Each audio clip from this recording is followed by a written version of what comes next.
All right, hello everyone. Welcome back to the Sunday Speedrunner Spotlight special episode today because by sheer coincidence, this is episode 69 airing on Sunday, June 9th. It doesn't get any better than that. I did not plan this, I promise, because that would have needed like a year and a half of advanced planning, and I'm not that smart, so we just take the W's as they come. Anyway, welcome to the show, Helix. I know, special episode, so I guess you could call it that. Hi. excited to be here on this special occasion. No. Yeah, absolutely. All right, well, joking aside, it's speedrun discussion time. A good topic, I'd say. So, I like speedrunning. yeah, me too, you know? I just got Most back from an unhelpful event. statement. Yeah, I just did a bunch of traveling back home from an event. You know, slept as much as I could, so we'll try our Yeah, best you here today. you flew back like this morning, didn't you? Yeah, I you was know. seeing on Twitter. I was like, oh, well, Listen, huh? we make it work. Yeah, okay. I'm dedicated to the craft here, so I respect that. yes, I appreciate it. So, well, anyway, enough about me. Let's talk about you because you are the Sure. guest here. So, you've been speed running for some time. Want to kick it off from the start? Oh, okay. Let's see. The very start. I What year is this? Everyone always asks how I got into speedrunning, so we'll start with that. Um, let's see. What year is this? 2014, probably. I was at my friend's house. I was in like middle school, by the way. Oh, okay. I was at my friend's house playing Project M, the mod of Brawl. Um, and at some point we went to watch YouTube. I don't know, maybe we needed to eat or something. But we went to watch YouTube, and I think this was him. I think he is the reason that I saw GDQ. He showed me some GDQ VOD, and I was like, oh, that's cool. And I got home, I looked up speedrun of my favorite game, or at least the game I played the most as a kid. Well, oh yeah, no. By that point, it was my favorite game because my current favorite game had not come out yet. Super Monkey Ball, of course it Hmm. was. If you know me, and that's not surprising in the slightest. So I looked up Super Monkey Ball speedrunning, and there's like a GDQ VOD, a recent GDQ VOD, and I was like, oh, that looks cool. I kind of want to do that. And then I didn't really for a while because I ended up playing a lot of Smash Bros during this time. Yeah, another Smash player to speedrunner pipeline. Beware. And I dabbled a little bit. I pulled off some cool strats and Monkey Ball, the stuff that I could do because I wasn't good at the game then. Uh, and then 2017. This is So you've heard about how I heard about speedrunning, but not like how I really got involved with the community. 2017, I went to an event in Minneapolis called 2DCon. I was there for the Smash tournament that was there. But one of my friends who was also there, Count Gooby, was involved with Midwest Speedfest, which is a smaller speedrun marathon that started in 2015 at 2DCon. So they were there as well. Uh, And as the tournament was happening, when I wasn't playing, I usually popped over in that room to see what was going on. I think I ended up commentating Gooby's run of Donkey Kong Country 2, which is really funny because I had never played that game. But he was just like, hey, you want to commentate? I'm like, yeah, sure. And I had watched enough speedrunning VODs by that point that I kind of knew what I was doing. A little bit, not really. There's funny story about that is Speedfest shared like there was like a general, I don't know if it was a general gaming room or what, but we shared a room with like the tournament room, the tournament area, and there was a Tecmo Bowl tournament going on at the same time as Gooby's run, and so he missed an audio cue because they were popping off over something, Yeah, wow. which I is I always a have a funny story. similar story that happened yesterday to me. Oh no.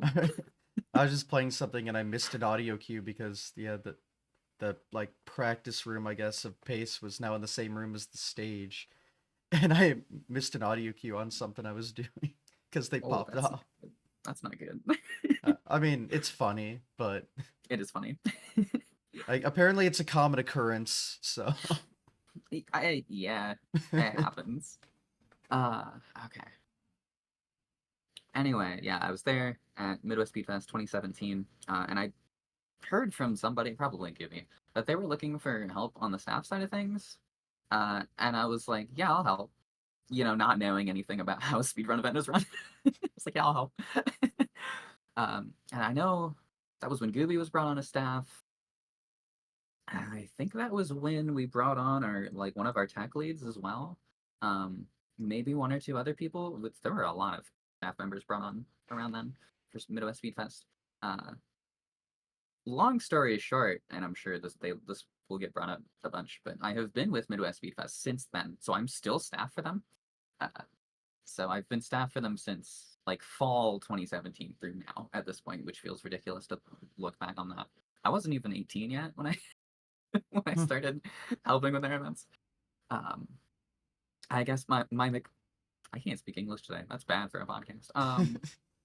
My, my experience prior to that was organizing Smash tournaments, so I was thinking that that would kind of help, and it did a little bit. Like I can't say it didn't. So This I'll take it. similar. I've learned a lot in that time, of course, though. So, um, and then from there, I started speedrunning a lot more seriously because it was like, well, since I'm involved with a speedrun event now, um, one being involved with the event, and two just the inspiration that always comes after speedrunning marathons, seeing a bunch of people perfect their craft and perform their runs on stage and whatnot. I was like, well, I want to get good at a speedrun, and so I started speedrunning Project M. If you remember that from earlier, there are single player modes in that game. It's not just it's not just a multiplayer platform fighter. There are single player modes in it. Of course, they were present in Brawl. For Project M, slightly remixes these single player modes, I think largely unintentionally because it's not the main focus of the mod, but it's fine. They end up being really fun to speedrun. Really unique runs, they're different every time because of all the RNG that's involved with items and what the CPUs decide to do, and sometimes even what stage you end up playing on. So I did All-Star mode, which is you basically run through the entire cast, you just have to KO each of them.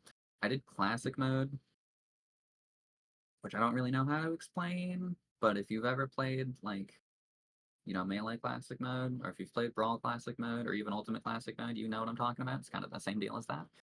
Got world record in both of those.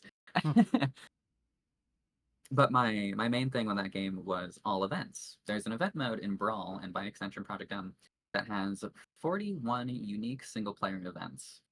I guess they're not all unique. Some of them are very similar, but 41 different events. They're all essentially you're put in a situation and you have to win the game. Um, like, oh, I'm fighting, giant Charizard, Rob, and Donkey Kong on Foresight. I think that's one of them. Or just like, oh, there's one that's KO 8 Yoshis in a specific order. Like different colors of Yoshis in a specific order. So it's like red, yellow, green, blue, what have you, in that order. Stuff like that. Just weird little situations. And optimizing that ended up being really fun. And I spent a lot of time on that. I was the first person to optimize that category for a couple of years, maybe like 3. It couldn't have been much longer than that because speedrun.com I don't think existed that long before that. So, um, but that was my first like main speed game. The first thing I took really seriously. I did end up getting world record in it. A couple other people joined the community, further optimized the category. I think I'm like 3rd or 4th on that leaderboard now, despite not having played in a while. Anyway, it's really cool. I don't run it for PB attempts anymore because the RNG required now is absolutely brutal and it's really punishing because if there are like 5, 6 different things that can happen, and if they happen, which they often do, you lose like a minute. It's like, okay, well, run's dead. Fun. Yeah, so that's why I don't run it for PB attempts anymore. But it's still really fun to run in marathons because, like I said, it's a different run each time, and I just find the act of commentating it to be very enjoyable. Uh, Adjacent to that, what I ended up doing, I think this was a year or 2 later, was there is a co-op mode for events, which is it's either 20 or 21. I think it's 20. Co-op events specifically, they're made for co-op. But I did that 1 player 2 controller. Turns out it is entirely doable and entirely speedrunnable, and I can do it in under 20 minutes. And so doing that at a marathon is probably my favorite category of Project M, because that is super unique. I haven't seen anyone else do that. I think I still have the world record in that, but that's a really easy thing for me to say because I don't think anyone else has ever run that. Well, fair So enough. yeah, there you go. Yeah. And then very recently, just while I'm on the topic of Project M, very recently my friend, Seldom Seen Kid, and I learned the co-op events, like, actually co-op. And we ran it for, I guess it wasn't that recent at this point because it was last year's Midwest Speed Fest. So not this year's, but Midwest Speed Fest 2023. So it was a little over a year ago. We ran it for that event and we got world record in the marathon, Okay. which, oh, that VOD is hilarious because we definitely peaked the mics at least 3 times. As you should. Yes. Ridiculous run. Co-op runs are sick, and I should do more of them. But anyway, that's neither here nor there. So, it was a lot of Project M for a long time. Let me look at my speedrun.com page and see if there's anything else in between that time that I ran.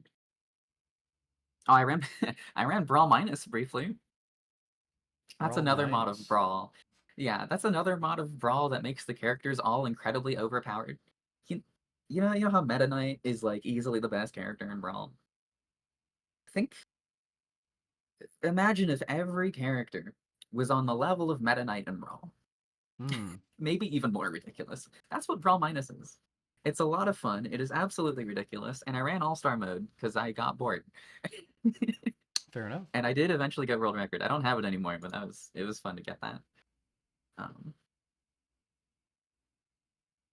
Now I'm thinking, what what happened after that? Because this is where things get weird. Like the 2018, 2019 area is where things get weird. Because it was mostly Project M. I didn't do too much. Oh, here we go. I found something on my SRC page. Um, a 32 tracks Mario Kart 8 Deluxe run from 5 years ago, submitted on August 26th, 2018. No, I think it was performed on that day. 150cc with items on. That wasn't really a speedrun. That was me playing the game casually. I was just doing all the tracks in a row because I happened to be somewhat good at Mario Kart.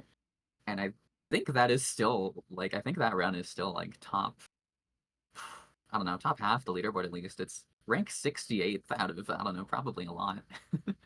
So Need one more that's person to beat you. cool. Yeah, oh, you're right. We have a theme going today. Yeah, we do. I thought about that. Oh, and my PB for this is actually in a marathon. I'm noticing a trend there. So there we go. Oh, that's not normal. Don't get used to that. All right. um, I guess I did that in 2018. I barely remember that. I'm gonna be honest. Well, it doesn't sound I like think it was around. meant to be a like, ooh, I'm gonna grind this speed run. It sounded like a, Nah, this is fun. I just did it on my stream as a for fun thing. Yeah. Um, I did run Mario Kart more seriously down the line when the booster course pass started getting released, but we'll get to that eventually. Uh, Eventually, so I'll blab forever. It's probably time to start talking about Monkey Ball. It was going to come up very soon at some point. So 2019, I was at what ended up being my last major Smash tournament because I was very much transitioning from playing Smash to focusing on speedrunning at that point. My last major Smash tournament, Smash and Splash 5, at the Kalahari Resort in Wisconsin, Dallas. I was there mostly to play a project down, but also just can't kind of hang out. Oh no, that was okay. 2018. I'm gonna back up just very briefly. This isn't really related to speedrunning, but 2018, I skipped my last day of high school to go to that tournament, Smash and Splash 4, which I Priorities. just think is funny. Yeah, I mean, worth it. Um, yeah, so I went back for the fifth one, which also ended up being the last Smash and Splash, I believe. There's a spiritual successor, Riptide. Shout out to Riptide. Anyway, I was talking to a good friend of mine, Esoterics, and he mentioned wanting to learn to speedrun Super Monkey Ball. And I had already looked into that, and I was like, hey, I would learn that with you. And he was like, bet, let's do it. So we learned, like right after we got back from the event, we started learning the all difficulties, no extras warp list category, which I think was called all difficulties, all levels at the time. Um, and it's a bit of a mouthful of a category name. Basically, Yeah. there are three main difficulties in Super Monkey Ball: beginner, advanced, expert. And then for beginner and advanced, if you beat them without dying once, you get to the extra stages, which are for beginner it's 3, for advanced it's 5. Just bonus levels essentially. No, I shouldn't call them bonus levels because bonus levels are something else. I mean, they're extra stages that you get to play. You know, you earned the right to play them basically. And then for expert, if you beat expert without using a continue, you get to expert extra, which is 10 levels. And if you beat that without using a continue, you get to master, which is another 10 levels. That is very hard. Even making it to master is very difficult. So it makes sense that there's a category that essentially plays every base level in the game, so to speak, that doesn't require you to, not die to get to extras and everything, because otherwise no one would ever finish runs of that category. Um, and it wouldn't be marathon safe at all. So we decided to learn that category. It also ended up being a pretty good length. I think when I started playing it, it was around like 25 minutes. Uh, I got good pretty fast. I never considered myself that good at Monkey Ball before that. I don't think I was bad at that point because I had played it just a lot as a kid. And like I said, I dabbled in some speedrun stuff before then. Um, but I got solid. Like I got world record in that category in like a month, maybe less. Oh, It yeah, that's wasn't. It wasn't. fast. Well, it wasn't an optimized world record. I should say that. There Okay. are other more popular categories in that game, specifically master and like beginner and such. But those are shorter runs that had way more optimized world records. But I was still proud of it. Like I think the fact that record was so attainable for me so easily is part of the reason why I played it for so long and why I kept pushing myself in that game. So I got world record, and then Esoterics and I started trading it back and forth. We were both getting pretty good. And I think the main reason we learned this is so we could do a run of it, a race at Midwest Speed Fest 2019, which we did do. I think I won. Um, but it was a really fun time. I'm really glad that we did that.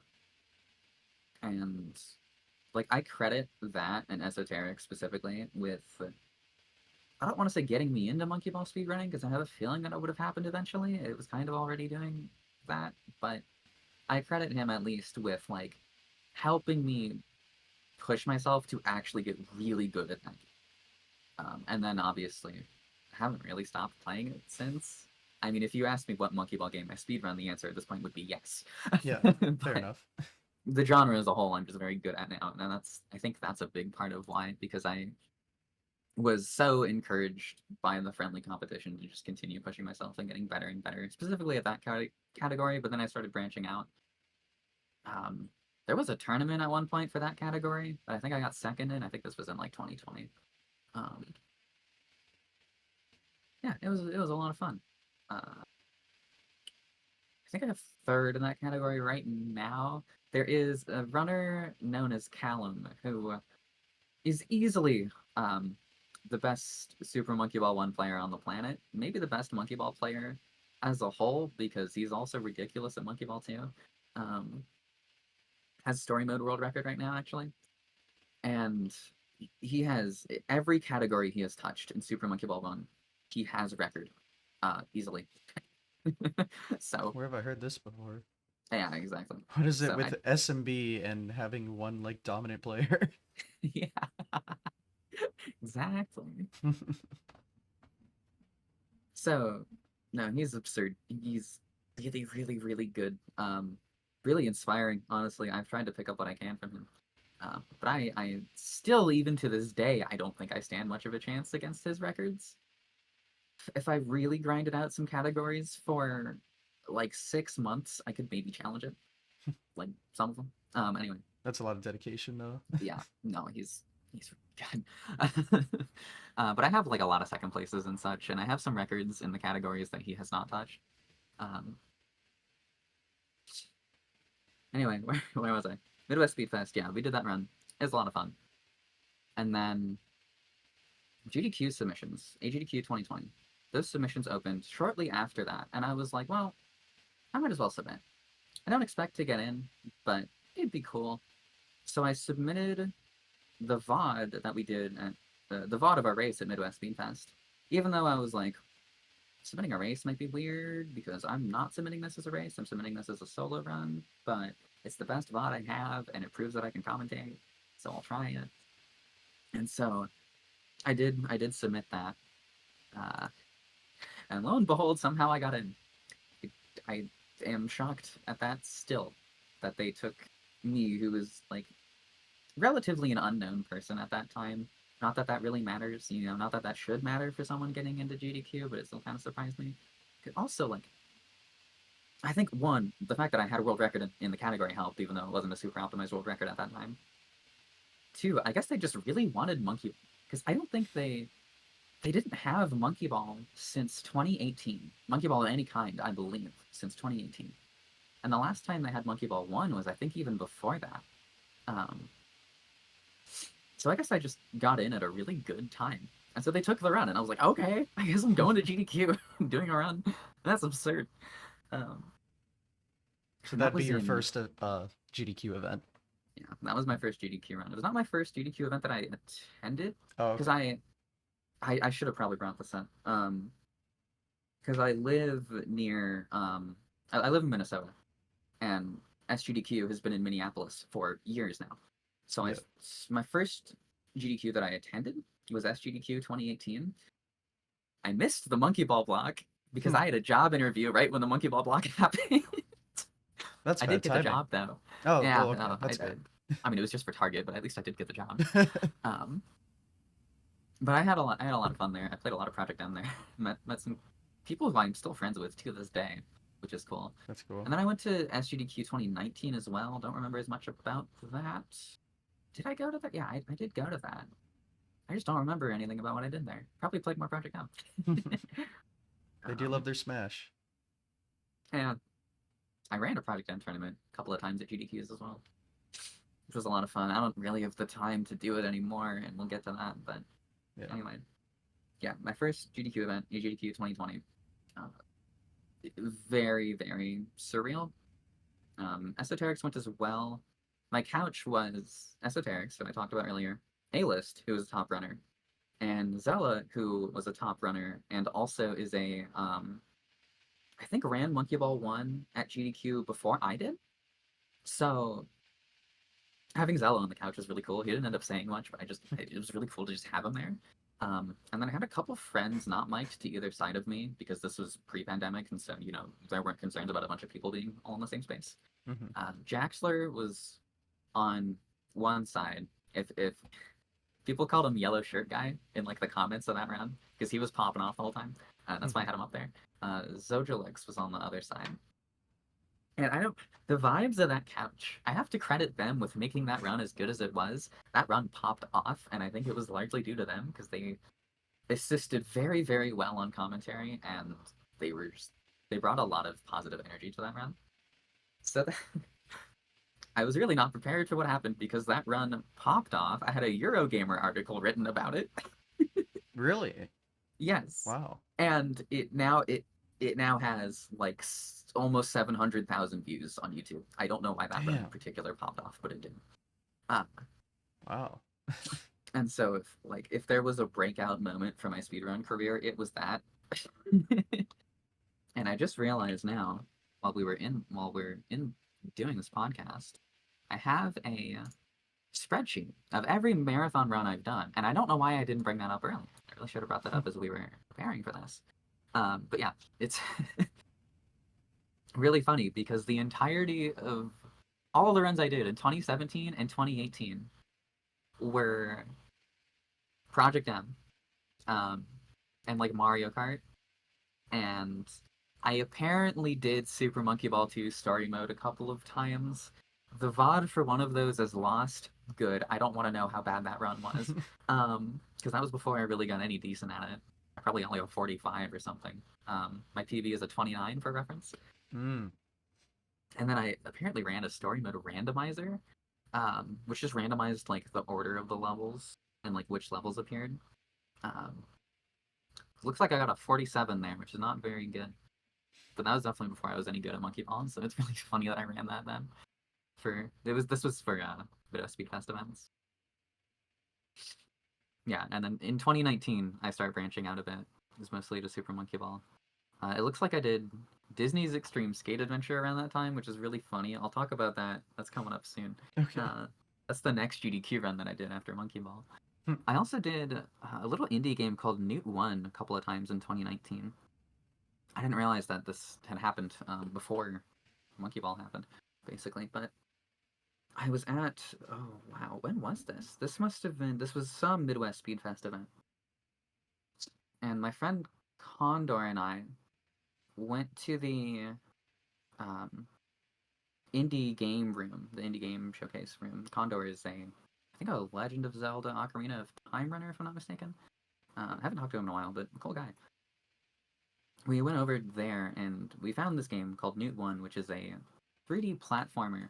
Part of the gimmick of which is there's completely pacifist. There's no killing. There's no fighting. You know, none of that. You just kind of chill and run around levels, basically, hop around. And we were like, oh, this looks like a neat and cozy game. And so we both bought it. Actually, I think a Rocket bought it for me. Rocket being one of the Midwest Speed Fest tech leads because he also liked it. And then I was like, yeah, I'll speedrun this.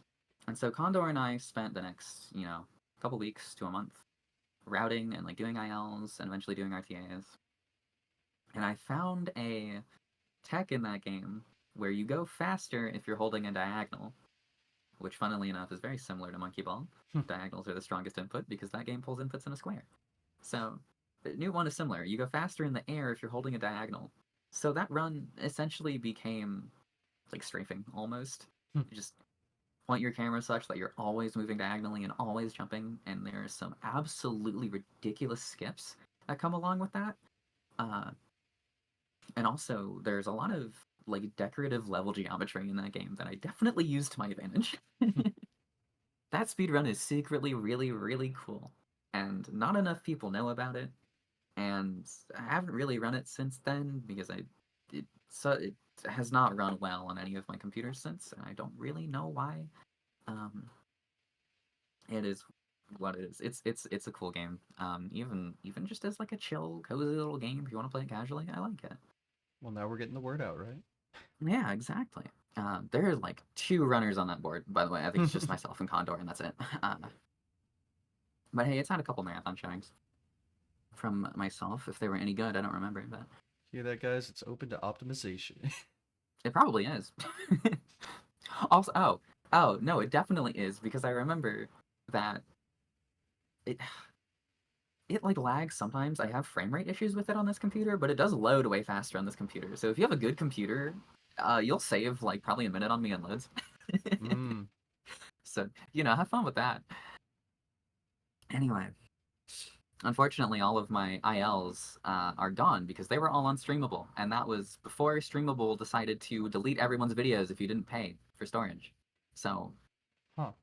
unfortunately, those ILs are gone. But at least the RTA records and everything are still up because those are on YouTube. So I haven't yeah, heard of that that's service, still a so noise. maybe it's for the best.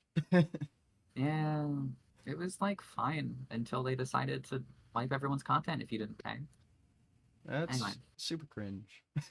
yeah, it made me very sad. There's probably a lot of cool clips and such that are just lost to time because of that. All right, so this takes us into I talked about AGDQ 2020.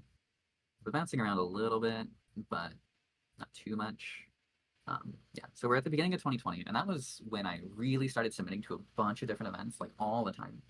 So I was like, wow, the GDQ run was really fun. And now that people like know who I am, I'll get into more things. And I really like running Monkey Ball, and I'm really good at it now. And so I started submitting it to everything. I ran some variant of Super Monkey Ball. Let's see, how many times in 2020? Uh, Probably like almost 20 times that year. I have a stats page on my spreadsheet that I'm looking at here. Yeah, I did 22 marathon runs in 2020, and I think all but a couple of those are Monkey Ball. Hmm. So I was doing a run every 2 to 3 weeks on average, which I didn't mind. I was super happy with that. It's a lot of content. Hmm. I got into Pace 2020 as well, uh, with a Super Monkey Ball 1 and 2 relay. Because right after I got back from GDQ, I resolved to start learning Super Monkey Ball 2 Story Mode, which is easily the most popular Super Monkey Ball category. Um, so I started learning that, getting pretty good at it, and then I submitted Monkey Ball 1 and 2 as like a relay race with Complex Plane to Pace 2020.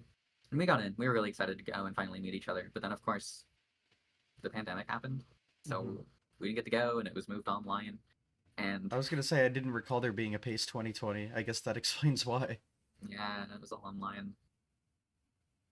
Um, but we did still do the relay race, and partway through the race, my capture card like exploded. I, Oh. something about my capture card and my PC, they started really not liking each other. Hmm. And so suddenly like, oh, I think my graphics card like crashed or something because I remember my monitor flickering. And then when everything came back, my game capture was a completely jarbled mess. And I was like, oh no, in the middle of a marathon, that's terrible. And that was the last straw for me to finally ditch that PC and build a new one. That's the one I'm using right now. Not super relevant for anything, but that's probably the worst tech issue I've ever had in the middle of an event. So, Does it you look know. funny in the recording? Oh, probably. I don't want to go watch that back, actually. Fair enough. I still feel very bad about it. Well, I mean, you can't do much about that, so No. Um, just bad Complex Plane IRL 1. RNG. Yeah, name on. Complex Plane won that race.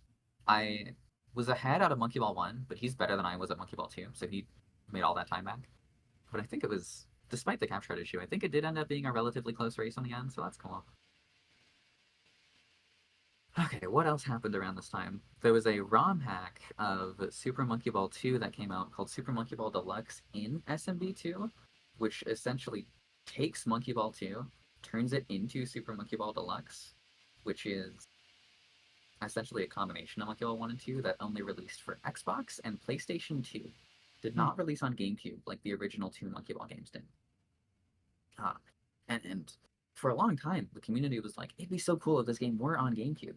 Because the GameCube controller ends up being the best controller for Monkey Ball runs, essentially for a couple of reasons. First of all, is the Notches. octagonal gate here. Yeah, notches, exactly. Of course. Uh, they're really useful for pause strats. Pause strats let us do very ridiculous things, task-like strategies, because we can pause at uh, a certain. We can use the timer at the top of the screen to pause on a certain frame, and we can like buffer to the frame we want, and then just hold a certain direction with the notches in the controller helping us to make sure it's the exact same direction every time. And then from there, we just kind of follow the list of instructions so we can do task strats. It's really cool. Um, Very controversial. Lots of people don't like it. They think it's cheating. Um, that debate in the monkey ball community has long passed, and most leaderboards are now split between paused and pauseless, which I think is the correct solution. That They are is. very different ways of playing the game, that's for sure. Mhm. Um, but you can pause buffer on the game controller pretty easily. What I tend to do is like it's hard to show at this angle, but I tend to slide my thumb from B to start, kind of like that. And that's another reason that the game controller is so good. The PlayStation 2 controller and the Xbox controller are not nearly as good for Monkey Ball speedrunning for essentially both of those reasons. It's not as easy to do pause buffering, and you don't have the octagonal gate for the notches, so things get way harder.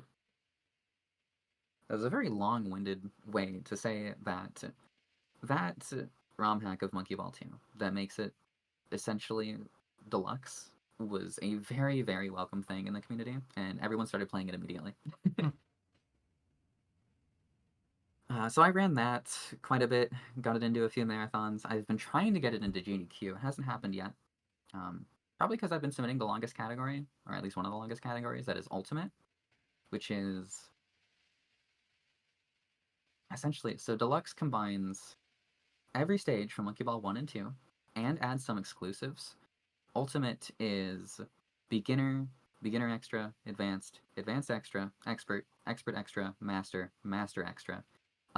all in a row. One big long marathon of all of those. It's 300 stages in total. Oh my god. Yes.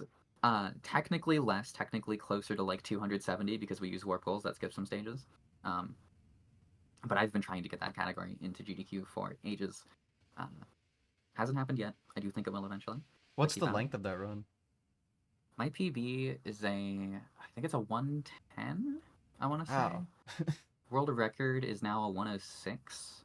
Um, world record for Ultimate on the Xbox version of the game is a 109.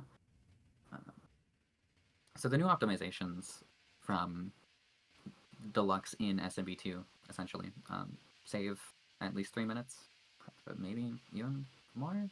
Maybe not.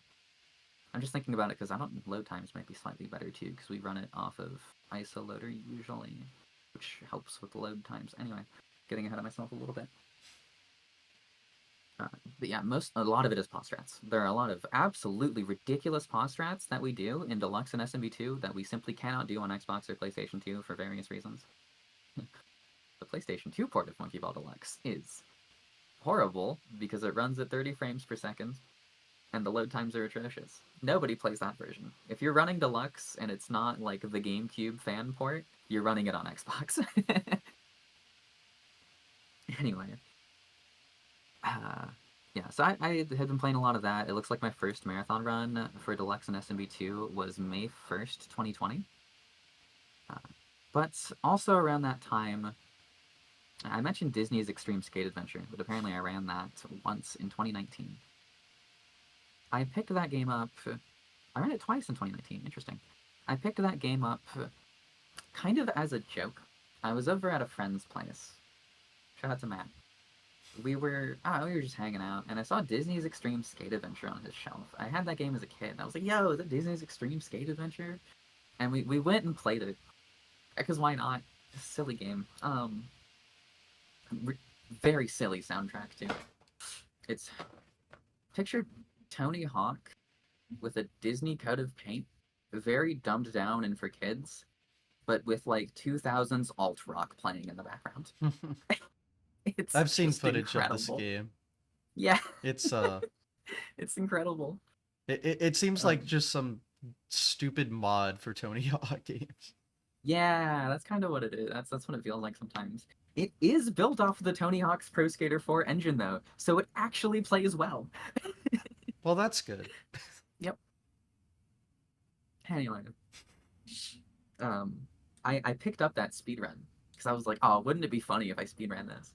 And so I picked up that run, and after AGDQ 2020, I was like, what if I submitted this to GDQ? Because I can't submit Monkey Ball again because I just ran it for them. So, maybe I'll submit Disney's Extreme Skate Adventure. And I did, and it got in, which was probably the biggest vote of confidence they could have given me.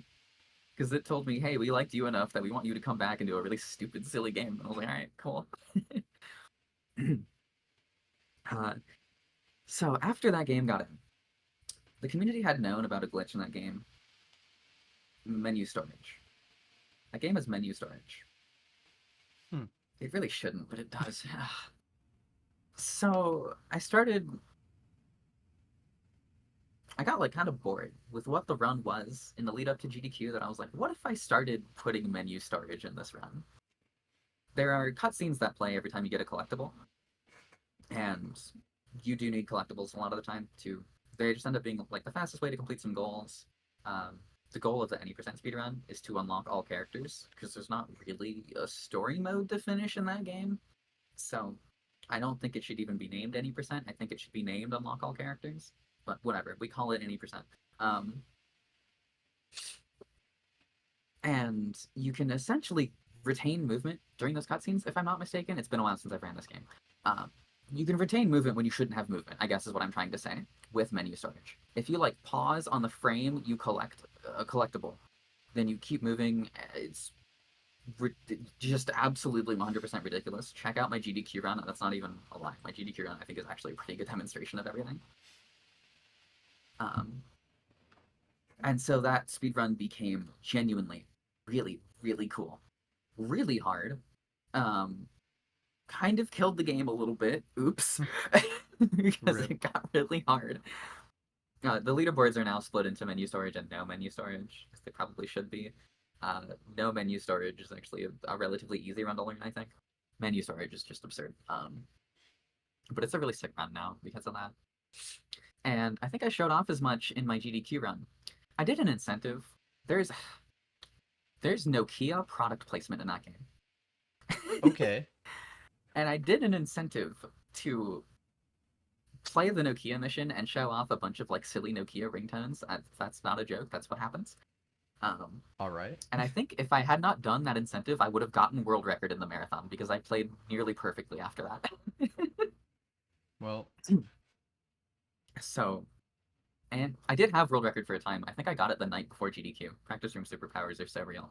Uh, hmm, I don't have it anymore. I think I'm still second place. Someone optimized menu storage even more than I did. Run. I don't play it anymore because I'm really not a fan of Disney. Uh, but I'm happy with what I did in that game, and I can't believe that such a silly game ended up being a genuinely cool speedrun. That's so funny to me. And it was kind of the only silly game I really ever got into GDQ. I want to do more of that eventually, but like, was it part of that's down the the silly line. block or? I don't think it was. I think it was. I think it ended up being part of like more of like an extreme sports block thing. I think there was Hmm. like I don't remember what was after that, but it was another like sports, at least sports adjacent game. I don't remember why they didn't put it in silly block. Maybe it was my availability. Maybe they just had other things they wanted to put there. I don't, it doesn't really. It's not a big deal to me. I ended up having a pretty good time slot for it, Yeah. which is funny to me. I guess the game isn't silly. That's just good gaming right there. It's too good of a game to Yeah. be silly anymore. It's too good of a speedrun. I'm not even joking. I've had people say that to me. Like, I submitted it to a meme marathon once, and we were like, "Hey, we didn't take this because this run is actually too good." I'm Hmm. like, "Yeah, that's fair. The game is silly, but the run is genuinely good." What a game. Where was I after this? This looks like more Super Monkey Ball.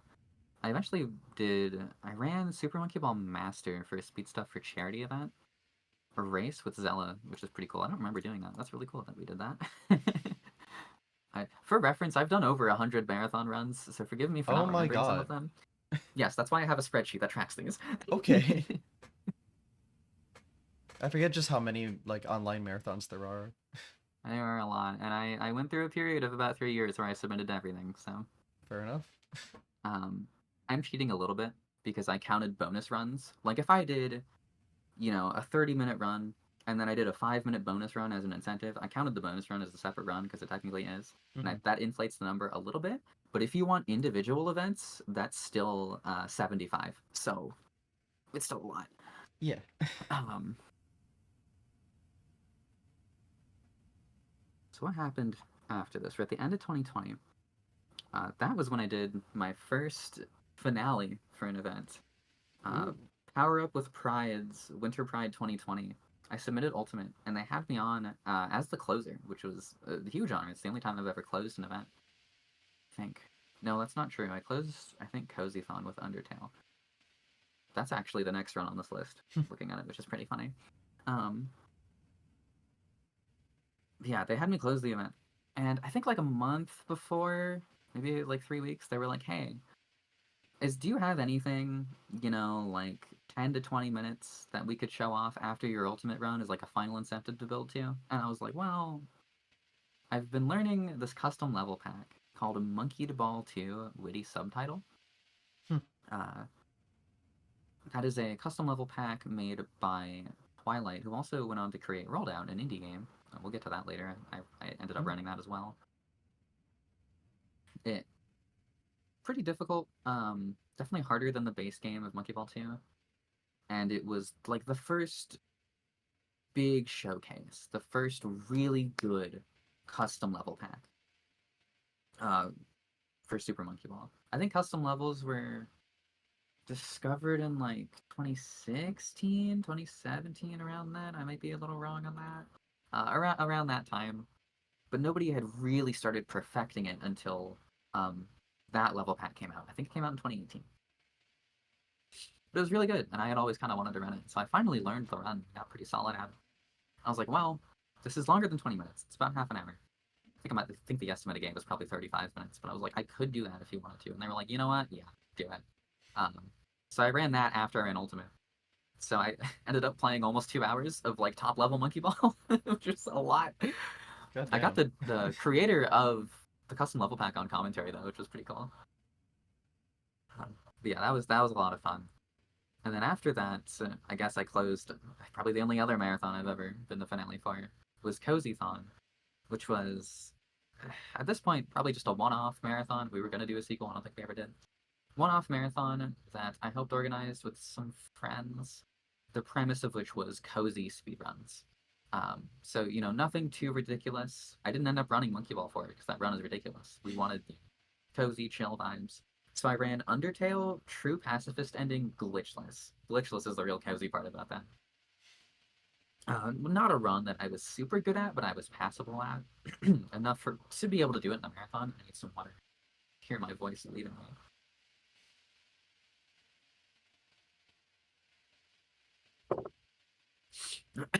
Okay, there we go. Sorry about It's all good. that. So I think that was around when I started running Undertale. I think I learned Undertale in 2020 because Undertale is my favorite game. I alluded to that earlier. How Monkey Ball is not actually my favorite game. It's my favorite speed game, but it's not my favorite game. That would be Undertale. Um, so I learned that because I just really like the game. Um, so I learned True Pacifist Glitchless, and I eventually did do it for Cozython. I don't run it super often. I do it for events every once in a while. And then after that, on April 17th, is my first marathon run of Rolled Out, that game I mentioned earlier that Twilight made, person who made that Monkey Ball custom level pack that I also ran. Uh, she is just a big, Monkey Ball fan, knows a lot about how those games work, knows a lot about stage design, like philosophy, and all that stuff. She's really good at stage design. And she eventually, because Monkey Ball was in a horrible spot in 2020. I actually don't know when she started this project. It was definitely before 2020. But Monkey Ball was in an awful spot. It's kind of my point here. And she was like, you know what? I'll make it myself. And so she went and created Roll Down, which is another marble roller that plays very similar to Monkey Ball, has some new mechanics, like gravity floors, what's and like ice, low friction floors, stuff like that. It's really cool, really creative level design. I like it a lot. It's a really fun speedrun too. Uh, and she was very receptive to feedback from the community and stuff. Had a lot of experienced Monkey Ball players as beta testers. The game is still in early access, I believe. It's kind of in like a weird limbo right now because she is ending up porting it to Godot. Um, Eventually, like a lot of the contributors left the project. There were a lot of people working on the code side of things, and she's having trouble adding new features to the engine that it's currently written in. So she's rewriting it in Godot, which is a big project. Probably will take a while. Um, I will most likely pick that game up again once that port is done. Anyway, got ahead of myself again. I really enjoyed running that game. I really believed in it. Um, it was as satisfying to play as I hoped it would be, and so I had a lot of fun playing it. There was a certain point, this must have been in 2021, there was a contest for rolled out speedrunner, like an official dev supported contest. Um, I think hosted, I mean, obviously, like Twilight signed off on it and everything, but I think it was also managed by Rolled Out's producer at the time, SkyMap Games.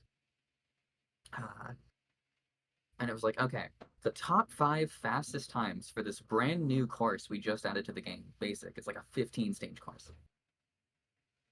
The top 5 times as of this date will win a T-shirt. Hmm. And I was like, are you kidding me?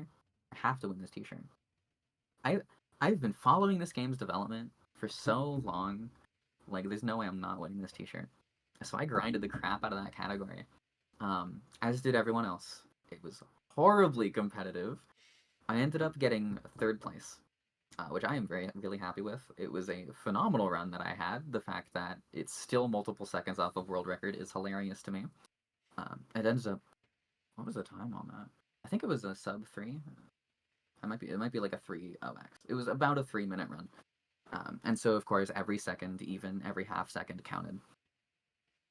But I ended up getting third. I did win a shirt. Still very happy about that. I popped off. That's probably the hardest I've ever popped off was when I got that third place. It was like, because I was in danger of not getting a shirt. And this was like 2 days before the contest ended. And so I popped off really hard because I knew I was finally getting one.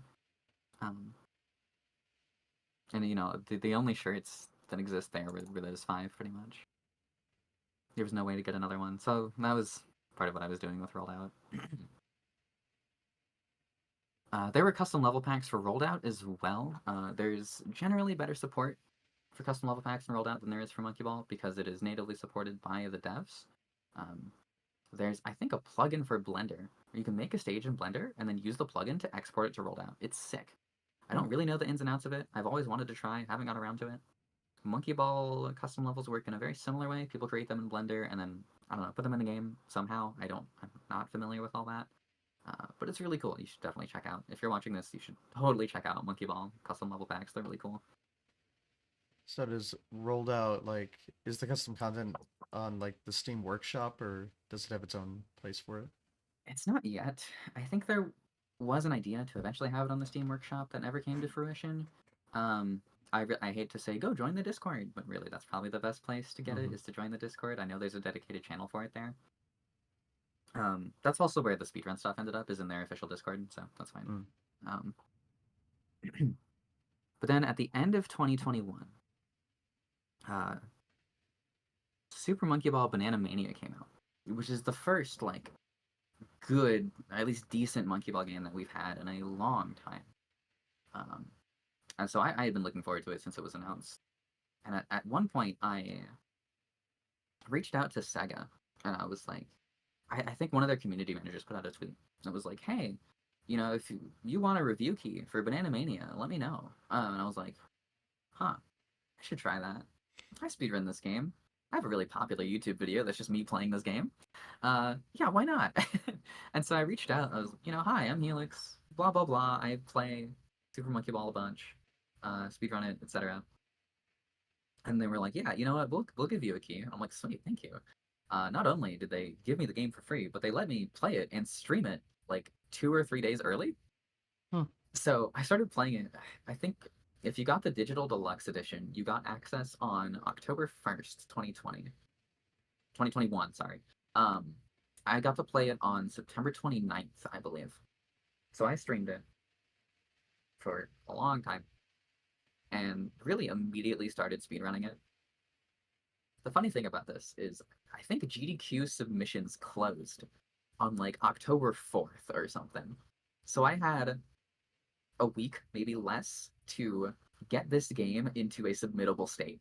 Hmm. So my friend Peter and I, shout out to Peter's Inc., uh, poured so much time into that game over the course of a week, and we ended up deciding on story mode as the category we were going to submit. It is like basically a remake of Monkey Ball 1 and 2, so it's all the same stages as Monkey Ball 2 in that story mode, which I think helped us out because we didn't have to route entirely new strats. For most of the levels, I'd say like at least 80%, we could essentially port over the Monkey Ball 2 strat because it was similar enough. And that helped us out a lot with being able to submit that. And also Sega giving us early access helped. But it did get in as a race. And that is the only time I've ever been a bonus run at a GDQ, was that race between me and Peter for Super Monkey Ball Banana Mania. I'm really glad we were able to submit that. Because, oh, yeah. I just ended up being a really cool run, really cool race. And, like, we were so close to not being able to submit it. I also did a Dark Banana mode run after the story mode run, which is one of the special modes in that game, one of the brand new special modes. And that's the it's a collection of 10 stages, which are the stages themselves are reused from other parts of the game, but there are dark bananas placed along them. And the gimmick is that if you touch one of those dark bananas, game over. Hmm. So that it makes the stages way more difficult. There are it's one of the most difficult catchable modes in the entire game. And so running it just I think is really cool. I'm glad I got to do that as well. So that ended up being a lot of what I speedran in 2022. Yeah, I'm looking at my marathon speedruns page, and it's almost entirely Banana Mania for 2022. There's, a little bit of Monkey Ball 1 sprinkled in, because that is, at this point, easily uh, the run I can do with very little prep. Like, easily the easiest run for me to complete, basically, is what I'm trying to say. If you were doing a marathon right now, and you said, hey, Helix, I am in a horrible spot. I need an emergency backup run in 20 minutes. Can you do Monkey Ball 1? And even if I hadn't played the game in months, I'd be able to say yes. Because I could pick it up, derust it in probably 15 minutes, and I'd be ready to go. It's, I don't know why it's so easy for me to play that game, but it is. I love it. So that's always in my back pocket to do in marathons at this point. So that's just sprinkled throughout my entire spreadsheet. Uh, and then it looks like April 24th, 2022 is the first time I ran Mario Kart 8 Deluxe DLC for an event. When the Booster Course Pass DLC dropped, I don't remember why I got into speedrunning it. I know I wanted to play it. I don't remember why I got into running it. I think I had a couple friends who were into it at the time. I was like, yeah, I'll try running it. So I ended up running the first wave of that DLC, and I got actually pretty solid at it. Not like top level or anything, but like decently high level. Um, Ended up doing it for an event. It was Eon Ticket, which is I think a Pokemon speedrunning diversity event. Because at that time I was also looking into running Pokemon games. Uh, this isn't anywhere on the spreadsheet or on speedrun.com, but I ran Pokemon Legends Arceus twice. Maybe the worst speedrun I've ever done. Not because of the game, just because I'm not good at it. And it took hours. It was a long run. Long run that I was not good at. I'm never doing that again. I love the game though. That's why I was in the Pokemon group. I've always wanted to learn a Pokemon game, but it's probably not going to happen at this point. I wanted to learn Emerald. Never got around to that. It's fine. I'm a Monkey Ball player. It's cool. Hmm. So yeah, that was when I dabbled in Mario Kart for a little bit, and then looks like I eventually went back to Banana Mania and rolled out and such, which makes sense. Ran Undertale again for Midwest Speedfest somewhere in there. Um, yeah, just kind of same old at that point. I got a lot of world records in Banana Mania, especially toward the start, because I was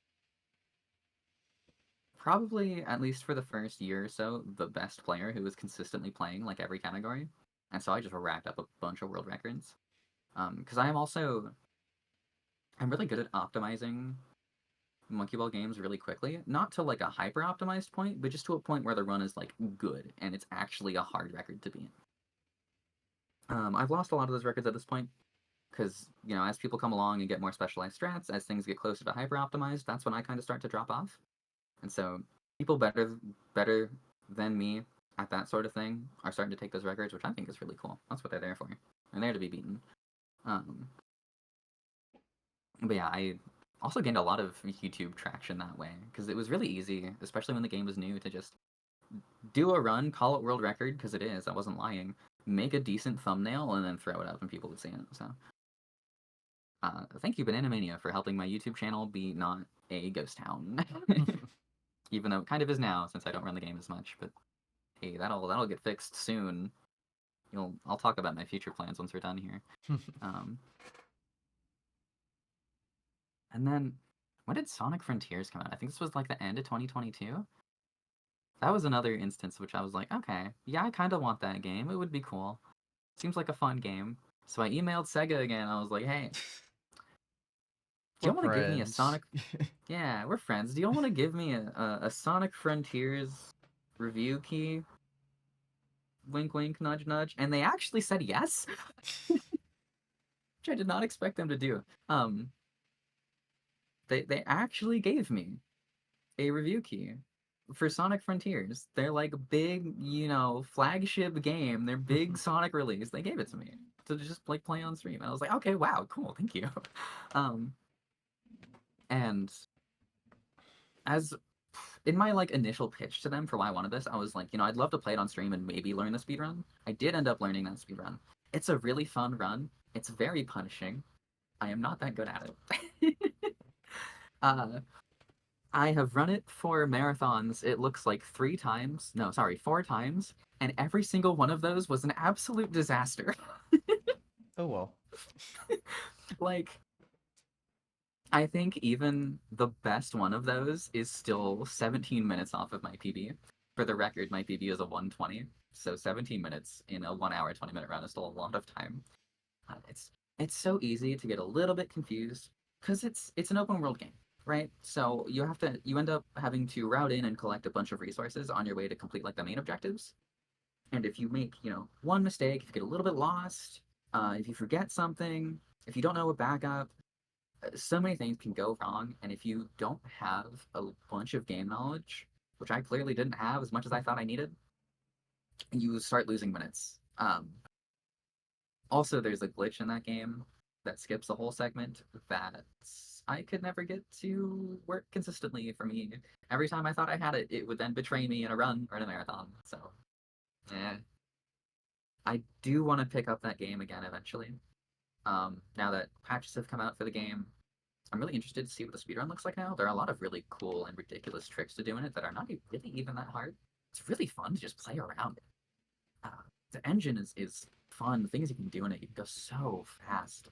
Of course you can. It's a Sonic game, but even faster than the devs intended, of course, because it's a Sonic game. And those are always really glitchy. Um, there's in one of the updates they added a spin dash, which sounds silly if you're not familiar with Sonic. What do you mean spin dash wasn't in the game to begin with? Look, it's a modern Sonic game. Don't read into it too much. Um, They added a spin dash that goes even faster than regular boosting, but to use it in a speedrun, you have to play New Game Plus. And I've always wanted to learn New Game Plus because of that. I haven't gotten around to it yet, but it's on my like speedrun wish list, so to speak. We'll see if I ever get back to it. I I, I have some poor memories of running that game just because of how often it had gone wrong in marathons, but I don't know. That's I guess more of a reason for me to seek redemption. We'll see. And then looking at my list of runs again, it was kind of more of the same. Some Super Monkey Ball. Oh, this was when I learned Super Monkey Ball Deluxe, not Deluxe in SMB2. I finally hooked up my Xbox, my original Xbox, grabbed my copy of Monkey Ball Deluxe for Xbox, went out and got a Xbox Duke controller. I needed it to make pause strats easier, because the Xbox S controller was not good for pause strats. The B button and the start button were on opposite sides of the controller, so doing pause strats was nearly impossible, and I had to nearly break my wrist to do them with that controller. Um, so I got a Duke controller where the start button was closer and larger to let me do pause strats easier. And then I decided to run it because I wanted to get world record in story mode in that game. The story mode world record for Super Monkey Ball Deluxe on Xbox was 8 years old at the time. And I watched it at one point, and I was like, wow, this is really unoptimized. Someone should beat that. And so I did. I beat it in like a week or two of trying. I was bopped back, and I've been meaning to go back to that one as well and reclaim that record again. But anyway, so I ran that for a time. Um, cool run. There's really no reason to run it over Deluxe in SMB2 other than record chasing and or novelty. I think Deluxe and SMB2 is just strictly a better experience. Um, but it was cool still. And then yeah, so this we're in 2023 at this point. Um, August of this year, Bomber Cyberpunk came out. So we're getting pretty recent at this point. And I remember thinking like, oh, that's a cool game. I'd probably play it. And then my friend SSK, Seldom Seen Kid, who I talked about earlier, bought it for me. I was like, okay, well, I'll definitely play it now. Played it on stream, absolutely loved the game. Decided this game plays really well. I want to speedrun it. So got into the speedrun. Um, did not ever think that I would end up being one of the main routers for that game, but for a time I was. Just didn't think that would happen. There's a level in it that I rerouted probably about 6 different times because I kept finding something faster that required the whole stage to be rerouted. Classic. Yeah. Um, Oh, I don't even know how to properly explain like why it needed a reroute. It's it's almost similar to Sonic Frontiers in a way, where you kind of have to collect enough. You need to spray enough graffiti while moving the story forward, and so that makes the routing really complicated. It actually ended up being a really fun routing challenge. There's a technique in that game called a zip, which if you start a wall ride on a billboard, um, especially like toward the top corner of the billboard, the game applies a whole bunch of speed to you for like a frame. And if you leave the wall ride before the game has an opportunity to take away that speed and set you properly on the billboard, you get to keep it. So you just go flying. It's great. Um, it makes that speed run so incredibly cool. Um, Used everywhere throughout the run, wherever we can, pretty much. There are some other cool techniques. Clipping out of bounds in certain spots is actually really easy. There is a whole technique to skip the entire prologue of the game, pretty much. Um, there is a trick that skips the first cutscene, which is like 2 minutes long. It breaks the game so much that you have to reset the game though in order to play normally after that. Like All right. that run is unbelievable. Check out like any marathon run of that game. There's a good chance I'm on commentary and I'm talking a mile a minute trying to keep up with everything that's happening. Hmm. I love commentating that run. It's so fun to talk about, so fun to watch, so fun to play. It calms down a little bit after like the first chapter. The first chapter especially is just so there's so much going on. That run's really cool. That game's really cool, and I only ended up running it for one marathon, but I commentated it at probably at least four more, including GDQ. So, um, okay, what happened after that? Oh, I didn't even talk about how I ran rolled out at GDQ, Hmm. at GDQ 2022. That was pretty cool. Oh, that was a big moment because I had really like chilled for that game after my first GDQ run, the Monkey Ball one at AGDQ 2020. I was like, hey, check out rolled out, please. Um, and then eventually I got it into GDQ myself, which was which is just a cool thing. So, okay, now we are approaching 2024 and we're getting pretty close to present day. I had my most recent GDQ run, which was AGDQ 2024. I ran Super Monkey Ball 1 Master. If you remember me talking about why I ran all difficulties, no extras, warpless, it was because getting to Master was this big task. Like I said, you have to beat Expert and Expert Extra without using a continue. You only start with 3 lives in Super Monkey Ball 1 with no way to increase that base life count. You can get 1-ups during the run by collecting 100 bananas. That's the only way you can get more lives. Um, and of course, if you're doing PB attempts, you're not even going to be doing that because that wastes time. I did do it in the marathon. I think I gave myself 6 lives total, so I think I got 3 1-ups. Um, I needed them all, Hmm. turns out, in that run. But I did eventually make it to Master, and I did, complete the run. Even completing that run is difficult. I actually got a really good time too. I got sub 20, which is pretty solid for a marathon style Master run. That, oh, you might not have heard this story. And people watching, maybe we've heard this story if you've talked to me really at all since then. But if you haven't, my way to AGDQ 2024 was awful because I had to fly from Minnesota to Pittsburgh. And I thought it was going to be fine. There was a snowstorm the day I flew out of Minnesota. You know where this is going. And I was really worried about my flight. I was like, are we going to be able to take off? Are we going to be able to land in Detroit? Because I had a connection in Detroit. So the flight leaves, I say on time. It didn't leave on time, but it wasn't because of the weather. It was just because the flight was 100% full. And so actually getting everyone on the flight took forever. And, we did land in Detroit. And I look outside and there's zero visibility. I don't know how they landed that plane. Hmm. Blizzard conditions in Detroit.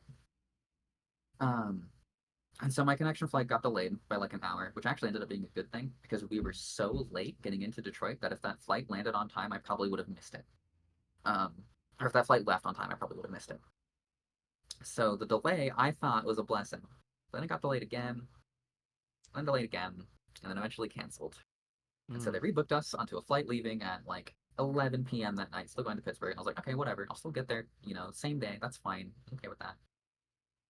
That flight We boarded the plane, um, sat there for like 20 minutes, and I was like, why aren't we moving? And then the captain comes on the PA and goes, unfortunately, there's a problem with the aircraft, and we cannot fly to Pittsburgh.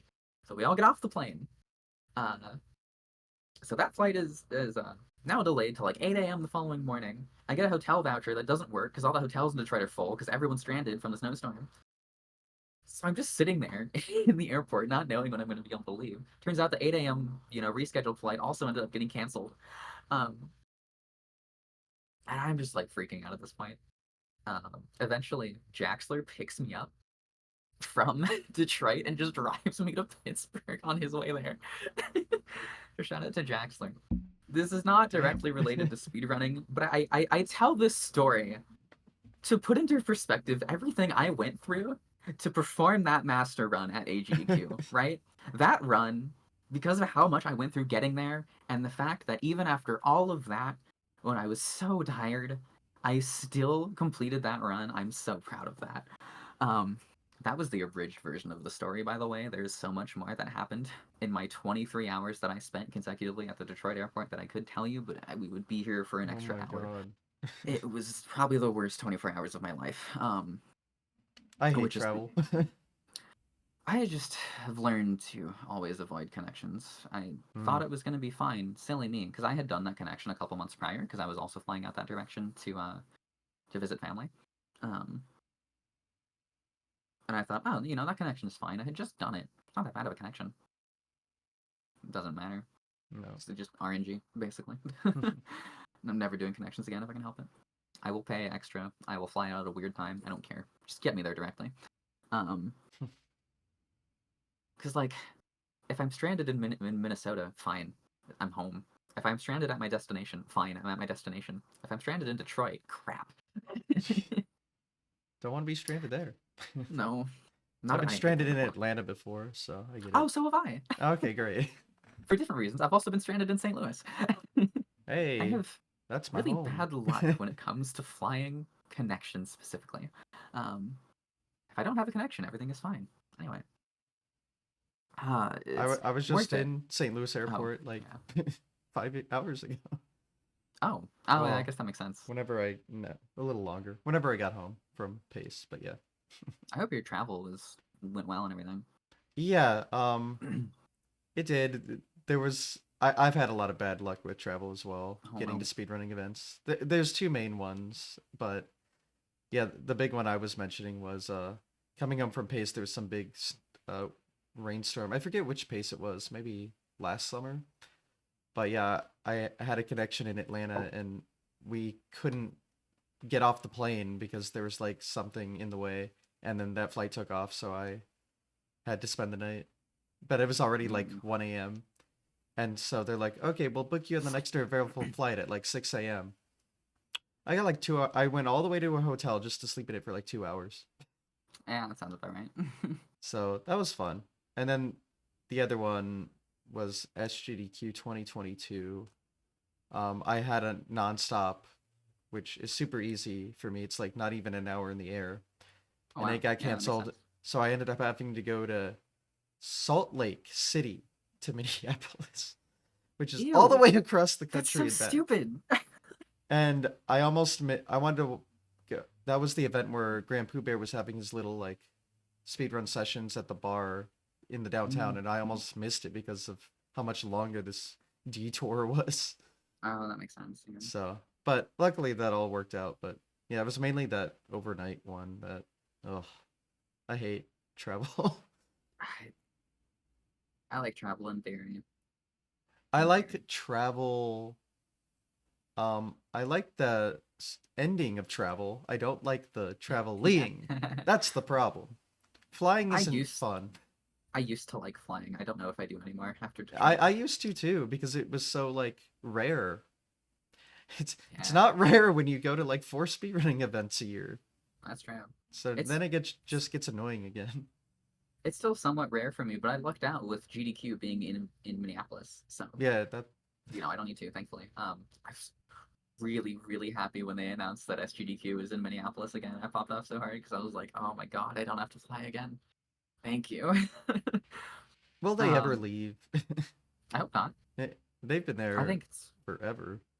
I think it's a really good spot to have a speedrun event. Midwest Speed Fest is here all the time, obviously. It's There especially are a a good lot event for of summer since you're up north. yes, it is. It's a really good downtown area, just a good area in general. I'm Yeah. a little biased. I really like it here.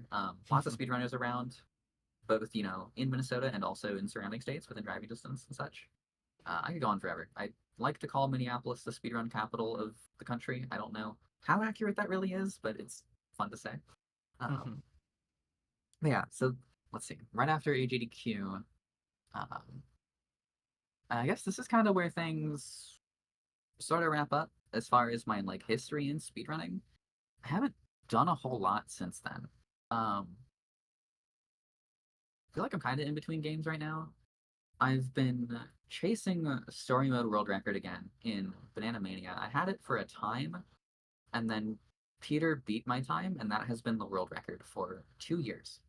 It's it needs updating. There are new strats found that are just not in the world record right now because it's a really brutal and grueling run. The game is made in Unity, so it's not the most consistent game ever. Yeah. There are a lot of things that happen in that game that's like, well, that wasn't my fault. Now I'm losing 15 seconds. Great. Uh, it just game. It's kind of a frustrating run. It's fun sometimes. It's frustrating other times, and specifically pushing for a world record in it is just very difficult. So I've been trying to go for that, but I'm kind of losing motivation. The reason we've been going for that because we want to get that record updated. I say we, myself and I Swimfly, another community member who's also been going for that record. We want to get that record updated before the new Monkey Ball game comes out. Banana Rumble is dropping actually in a little over 2 weeks from the time that this is being recorded. Mm. I'm very, very excited for it. The only downside is that it comes out on the 25th and GDQ starts on the 30th. So I have like a few days with the game before I'm busy with GDQ. So I'm going to miss a lot of the routing, unfortunately. But I figure if I spend like the entirety of my couple days with it playing the game, I can probably route and get a run done in that time. It's been revealed that there's 200 levels. Mm. Figure I can play it casually in a couple hours, maybe 3 or 4. Spend another 6 routing to do a run. I don't know. I I could probably get it done if anyone can. Yeah. Yeah, it'll be fun. I'm really excited for that. I'm gonna stream it all the time. Probably will post some YouTube videos and whatnot. Uh, just excited to. It looks like it's gonna be a good game too. So excited to have like a good Monkey Ball game. Hopefully, excited to be able to be in a position where I can somewhat capitalize on it and like make some content, just have fun with it. Hopefully get it into AGDQ 2025. Fingers crossed. We'll see. Um, I hope someone gets it in. It doesn't have to be me, but I hope somebody gets it in. Yeah. I mean, Monkey Ball runs are always very visually appealing, especially on that Yes, they are. stage. So Exactly. it probably has a good shot. I hope so. I mean, they took Banana Mania, presumably because it was, fun, cool new Monkey Ball game. So I'm hoping the same philosophy applies. We'll see. We'll find out. Hmm. I'm certainly going to submit it. Yeah. It's a shame I've it been. was a little too Sorry, late go. for this like second submission period for this one. Yeah, it's too late for everything. Yeah. It's too late for Frame Fatales. It's too late for GDQ at PAX West because submissions close 4 days before the game comes out. It's Oh. too late for Power Up with Pride, and I have been purposefully not submitting to anything past when this game is out because I know I'm not going to want to be playing anything else.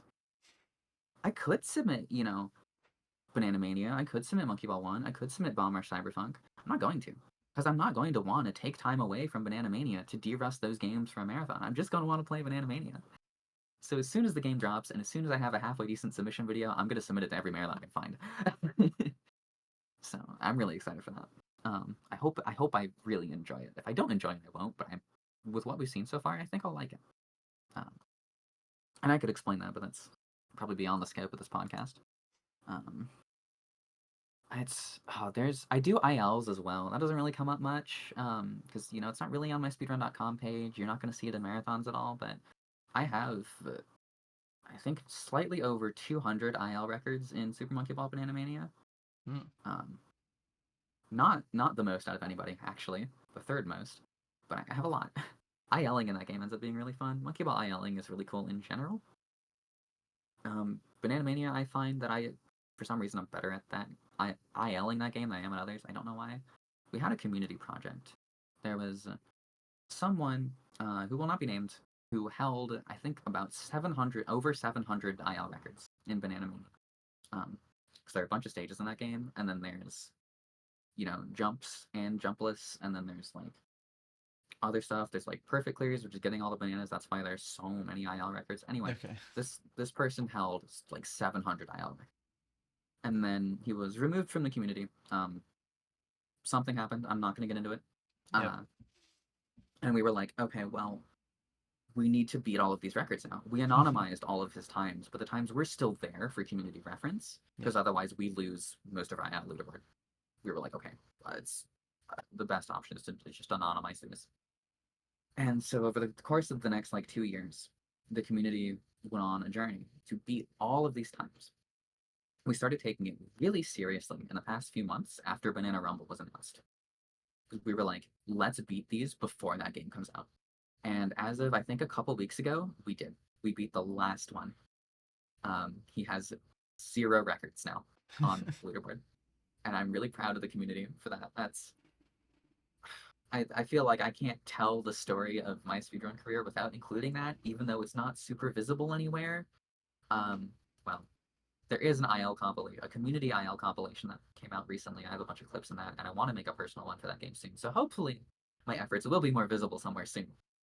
My point is, I spent a lot of time doing that. I had a lot of fun ILing that game actually, and just a really nice community effort. A community rocks.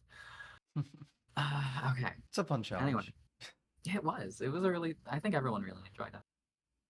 Um, so now we're pretty much at present day. I'm kind of between games, just waiting for Banana Rumble. I've been doing a lot of event work. I guess I really didn't talk about this. 2017, I started working with Midwest Speed Fest.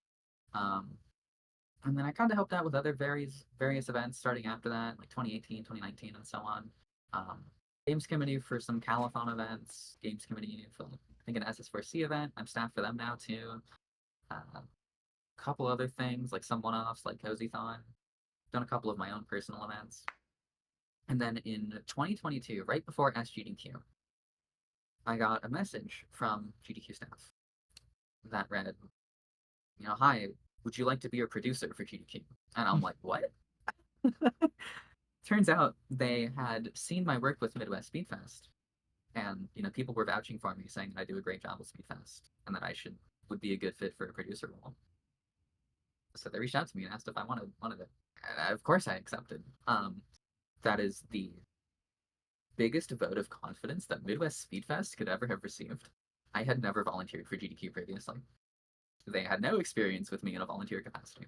So the fact that people within the organization vouched enough for my work with Speedfest to think that I would be a good fit is incredible.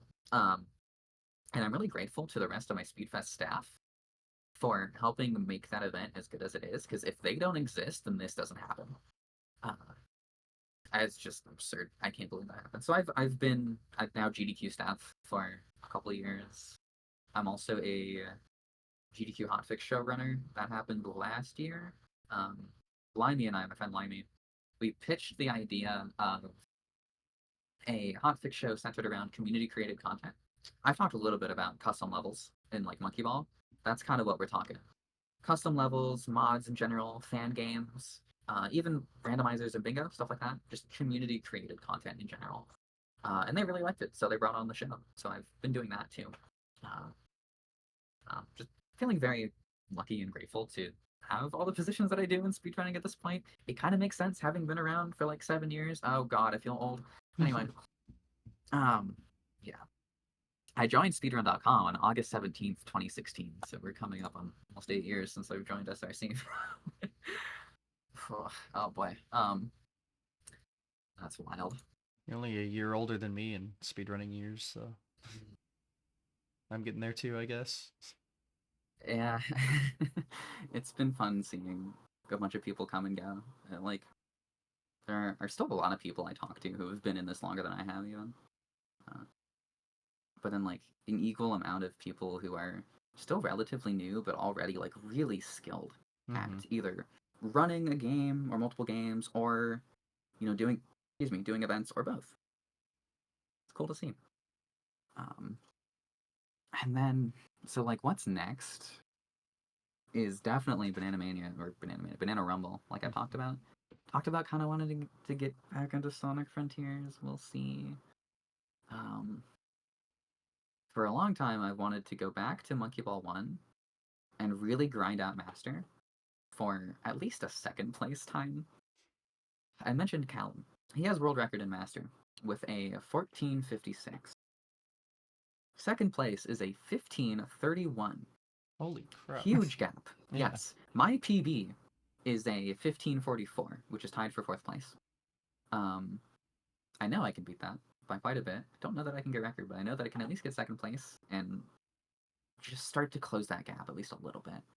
Um, so I've wanted to do that for a while. I tried to do it in the lead up to GDQ. I didn't quite get there. I think I like was a couple seconds off my PB a couple times. I know I got somewhere 15s. Um, but I would like to go back and do that eventually. I want to run Arcade Monkey Ball. For those who don't know, Super Monkey Ball for the GameCube was not the first Super Monkey Ball game. Well, not the first Monkey Ball game, I should say. It started as an arcade cabinet, also released in 2001, under the name Monkey Ball, just simply Monkey Ball. And it's almost the exact same game as Super Monkey Ball 1. Super Monkey Ball 1 is basically an arcade port, or a port of the arcade game to GameCube that released on launch. Yeah, the arcade gameplay is almost the exact same. The cabinet is actually going to be at SGDQ this year, which will be cool. It was last year too.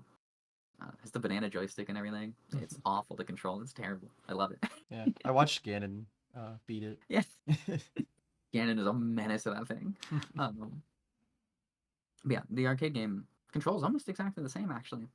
And so if you emulate it and you play it on PC, um, you can almost perfectly mimic Monkey Ball 1's control scheme if you go to Steam controller settings. If you run it through Steam controller settings and set your dead zone shape to square, that makes it control pretty much exactly the same to Monkey Ball 1. So I can do all of the same strats. So I think I can get like all those records pretty easily, and I think maybe it'd be cool to submit to some marathons. I haven't gotten around to doing it yet, but I want to at some point. Um, and then other than that, I don't know. I've always wanted to learn Sonic Generations, but the PC port of that game crashes every 20 minutes on my computer, so I couldn't. I tried learning it, and I just kept crashing too much, and I couldn't. So I'm hoping, maybe Sonic X Shadow Generations is pretty good. Hopefully it doesn't crash. Maybe I can learn that. I don't know. I do want to get into more like Sonic runs. I'm just kind of chilling for now, seeing where Speedfast and GDQ and Monkey Ball takes me at this point. I think that was probably just about everything as far as my speedrunning career goes. I could have gone into more detail about a bunch of stuff, but I don't want to take up, 4 or 5 hours every time. But if you have any questions, or if anyone in chat has any questions, I have chat pulled up. Fire away, happy to Yeah. go into more detail if you want, but anything. Yeah, I could definitely think of some more stuff to talk about. First, when you said your first event you went to was SGDQ 2018, same. Oh, cool. Yeah, Yeah, my first GDQ event at least. yeah. No, that was a really good event. That really, I mean, that's the first time I ever did anything in person. Really opens your eyes to like, wow, this is what it's all Yeah, about, right? Oop. that's where I met Jaxler actually, because we started playing Project M together. I think I met like Shenanigans and Raging Cherry there too, a couple other people. Yeah, and I believe the first event I ever like did a run for was Midwest Speedfest What? online. I'm pretty sure. Or That a lot of people have told me that actually. really, I for some reason we're a lot of people's first event. I don't know why or how, but I'm really glad that we are. I think so. It was the winter. Um, what would it have been? 2018? No, that seems Midwinter too early. Speed Sprinter. 2019. Yeah, we did Midwinter Speed Sprinter 2018. There He was did also that we in did a 2019. 2019. I have a I can memory. I could probably dig up those schedules. I'm not gonna do it now because we'll be here forever, but But yeah, probably dig up the schedules. I just remember that was when I was in college and did not have a setup, and I just sound awful. It was also like at Eh, a bad hour, it but happens. I need to improve my audio setup as well. well, I think we've gotten better over time. But Yes, I would hope so. So is Speedfest. yeah, but yeah, I remember. I don't know if it was the first. I think it was the first. Like I submitted to something, got in, and then did a run. Pretty sure. Cool. So That's yeah, awesome. pretty sure. So I guess I saw Midwest, and I'm in from the Midwest, so I was like, oh hey, finally something for me. That's we've kind of expanded out of the Midwest really at this point. Like, yeah, our events are in Minneapolis still, but people Yeah, from all over the place submit and come to our events now, which is surreal to me. I think I most events kind of do that. Like Calithon yeah. would Ah, was California. not just Yeah. California, not at all. I mean, Midwest Speed Fest ESA started as just was has Midwest, a but bunch of Americans go. I think there's yes, even that's true. Americans that go to RTA Japan. So like, Yeah, I've heard they like accept American runners, RTA in Japan, hmm which I think there are like people who don't always speak Japanese on there sometimes, which is like yeah, I don't know how that works. That's kind of cool. I hope that something similar can start happening with like GDQ. And to an extent, it has because I hmm remember when I was producing online events, like I saw my fair share of Japanese runners. So hmm yeah. I think they're good at uh accepting things from everywhere. It yeah, I seems, agree. and then I'm glad there's like restreams in different languages. That also helps a lot. That's a big one. Yeah. Those need more support. hmm Um, they do so much work. Um, and I know like I think some of them have kind of fallen off a little bit. I know there was a French restream, like Baguette restream, that worked with Midwest Speed Fest a bunch, and then they eventually stopped. Don't know exactly what happened, but they ceased operations at some point. Um, Midwest Speed Fest did an English restream for one of their events once, which was pretty cool. But yeah, I would love to see like alt language restreams get more support. That's a hard thing for me to do because I don't speak any other languages, but I can at least try to advocate for it. Yeah. If you produce for GDQ, can you say like what does that mean? I guess. Oh yeah, like what does my job consist Yeah. of essentially? It's how do I explain this? The gist of it is that like whenever I'm on shift, I am in charge of the stream and everything that happens in the stream room. Um, Wow. yes, it's. I don't want to say I'm surprised that they would let me that they would put me in charge of all of that, but I am a little bit. I mean, that I is think a it's big cool. ask. Yeah. Yeah, yeah. Well, the fact that they would trust me so much after I had not volunteered for them ever, solely off my work with Speedfest, and I guess maybe with other orgs a little bit. Like, okay, well, thank you. Wow. But it's a lot of. It requires, I think, less tech knowledge than one might think because it's a lot of making sure people are there to help with tech issues. If something comes up, like, and I can't help immediately, I will call someone over who can, and then I will worry about other things. It's essentially making sure everything is running smoothly, and if it isn't, then calling someone who can help. Um, if I can't immediately, and it's just like making sure everything looks good, um,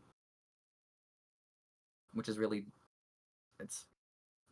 People say like we producers kind of say that you have to have a certain amount of ADHD to be able to do that job, because you kind of do, because you have to make sure of so many things, like camera positioning is good, game cropping looks good, or are the runners ready to go, is the audio all good to go, things like that. You have to keep track of so many things. I also really like interacting with every runner, um, because I get to meet them in the green room.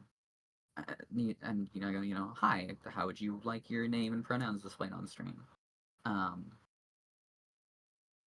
answer any questions they might have. I try to help them feel at ease. That's kind of one of the biggest things that I've been trying to do, not only as a producer for GDQ, but also just whenever I'm on shift as staff for any event at this point, especially Speedfest, has been trying to keep calm and maintain my composure and make everybody feel at ease, because then they will do a better job. if I'm stressed out, everyone else is going to get stressed out, and then things will start slipping through the cracks. So that's part of it. I try to make like the runners and the volunteers and everyone feel comfortable, so that they can so that they can do the thing that they're there to do, so that they can put on the best show possible. Because it's not about me; it's about them. So I want to make sure that they can do the best job that they can do. Uh, but I really like just meeting and interacting with people, which is funny because I'm kind of an introvert, but I'll take it. Yeah. Same goes for the volunteers. They're just so often pleasant people to work with. And the staff support from like other departments at GDQ is really good too. I never feel like I'm left by myself to figure something out. Help is always available. Should I need it? Should any of the volunteers need it? Which is really nice. Yeah, there's so many people back there doing stuff. Yes. It's hard to feel alone at this rate. Absolutely. Yeah, it must be a lot of work now too with the dual like setup they have going Dual. now. So funny thing, dual stage made my job the easiest it has ever been. Oh, that's awesome then, because I was gonna say I think that's a great setup. I think it's actually less work because you know we don't have to rush people off the stage immediately now. We can, as one run is happening, we can take the next runner, group of commentators, and go, okay, set up over there on the other side of the stage, and then they can take their time. My audio tech can take their time. My stream tech can take their time. Um, and the runners have ample time to get set up, get the game up. They even get to get a little bit of practice in, um, and get themselves situated, maybe calm their nerves a bit. It was not possible before. Everything was going so quick because we were trying to make the transitions the quickest they could be. And we still are. But since the runner now has so much more time to get set up, everything is more calm, everyone is more at ease. And I mean, since we don't have a bunch of stuff to do between games at this point, because half of it's already done, our transitions are way smoother. Hmm. I don't want to like reveal too much or like start promising things about our upcoming event or anything, but I think it's the best change they could have possibly made. Dual Yes, stage. I think so as well. Like, especially after what was it at SGDQ 2023? That went so far behind. Uh, mm-hmm. Hmm. Mm-hmm. I I stayed have up for thoughts the that I'm not going to finale, and share then it about that was one. six. I could see sunlight again. I was like, oh, great. So I was producer like right before the finale. Mm, Um, yeah, that event was stressful. I'm yeah, not going to speak too much about it fair enough. because it's there's no reason to start throwing blame at people. I'm not going to do that. Just a lot of unfortunate circumstances. Uh, but yeah, it was really stressful. I can So the imagine. fact that AGDQ 2024 was the exact opposite of that was a very welcome sight. Yeah, Very, very nice. that's why I wanted to bring up like the difference between those two events was just night and day with just the flow of everything because And I feel like having to attendees even had more fun at AGDQ. yes, yeah. I mean it does help with like COVID restrictions getting less and less necessary. Helps a lot making GDQ feel more like it used to pre-pandemic, which I think Yeah. is more enticing for people to come because that SGQ 2022, like obviously all of the restrictions were necessary, but it was just not the same. Yeah, I agree. Yeah. On both fronts, that the restrictions were necessary and that it wasn't really the same. Yeah. Um, yeah, I'm excited that hopefully we can continue to improve upon split stage, Hmm. continue to increment the improvements we've already made, so to speak, so that things can get even better. Uh, it's just exciting. Yeah, no, the split stage is awesome. As a When I runner, when I I had a much when I better walked experience with in, it too. So yeah, when I walked in and saw it, I was like, why hasn't this been here this whole time? This is a great um, idea. most likely just like equipment reasons. You have to Yeah, have I so mean, much more equipment to be able to make something like that work. That's why you don't see that's other fair. marathons doing it, because you need to have two of everything, and That's fair.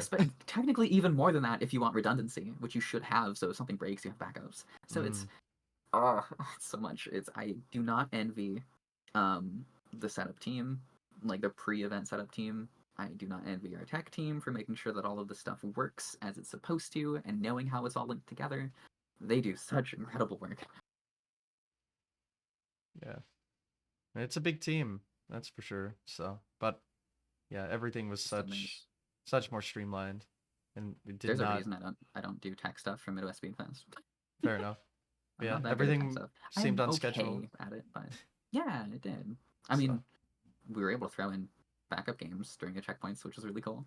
oh yeah, yeah. There's a lot more like little things too, like little Yeah, one-off fun stuff in between. I agree. Yeah, just the vibes were a lot better. The vibes were great. The vibes were immaculate the whole time. The temperature sucked, but the vibes were great. Oh, like in the venue or Outside, like, no, excuse me, sorry. outside? Well, yes. The fact that it was never above freezing. I was looking at the forecast before I left, and I was like, huh, I'm actually gonna bring my winter coat and boots. And I'm glad I did. And when the Minnesotan is bringing their winter coat and boots, you know it's getting real. Yeah, that was a time It was the outside. whole country. There was like no place we could have gone that would have been Yeah, like I guess not. good. It's oh, it was so rough. It's I wanted to go ice skating at like a local ice skating rink in Minnesota, um, but it was never cold enough to do that, except for the week of GDQ, which I couldn't do because I was at GDQ, which Yeah. I found really funny. I could have like maybe the day I got back, but I was so tired I needed to sleep. Yeah. It was just a little unfortunate, but I mean that's just how weather is. But the Yeah, location it was is rough. really nice. I really liked all the food options. Yeah, I mean I'm being not used right to by that in that downtown. square. Oh wow. Yes, exactly. So nice. Minneapolis is unfortunately not great for food options. It's not Mm-hmm. terrible, but everything closes at 6. Um, so after 6, your options are like Chipotle or pizza or like an expensive pub or something. It's like, well, Yeah. all right.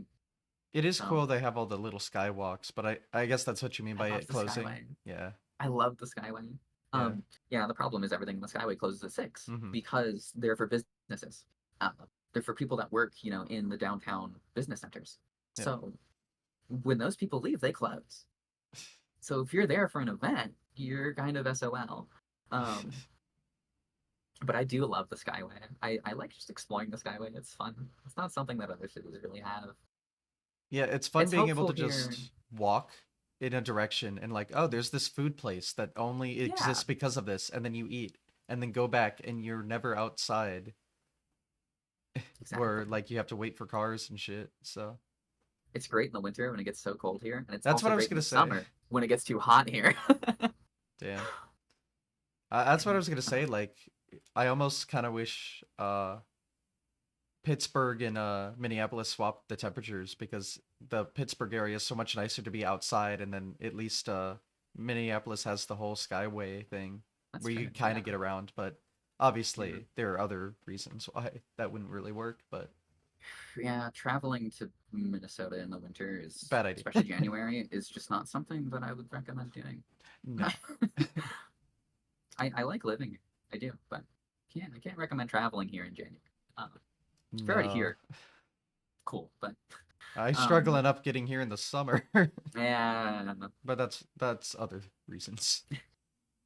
St. Paul also has a skyline. Um, Oh, really? I don't want to say like the sister city, not really, Mhm. but the city that's adjacent to Minneapolis, that's slightly smaller, also has a skyway. It's pretty cool.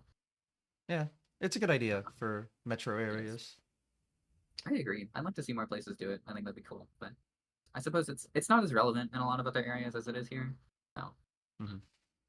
I also like that HDQ moved back downtown because the DoubleTree was cool and all, but there's just nowhere to go without a It's in a vehicle. rough spot, It's in a rough yeah. spot. Um, I there are like some food options near it, which is nice.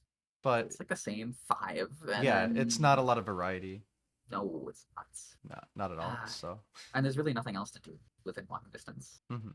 You can't walk anywhere because you're You're trapped surrounded between by the two two highways. highways. Yeah, exactly. Exactly. Yeah. Yeah.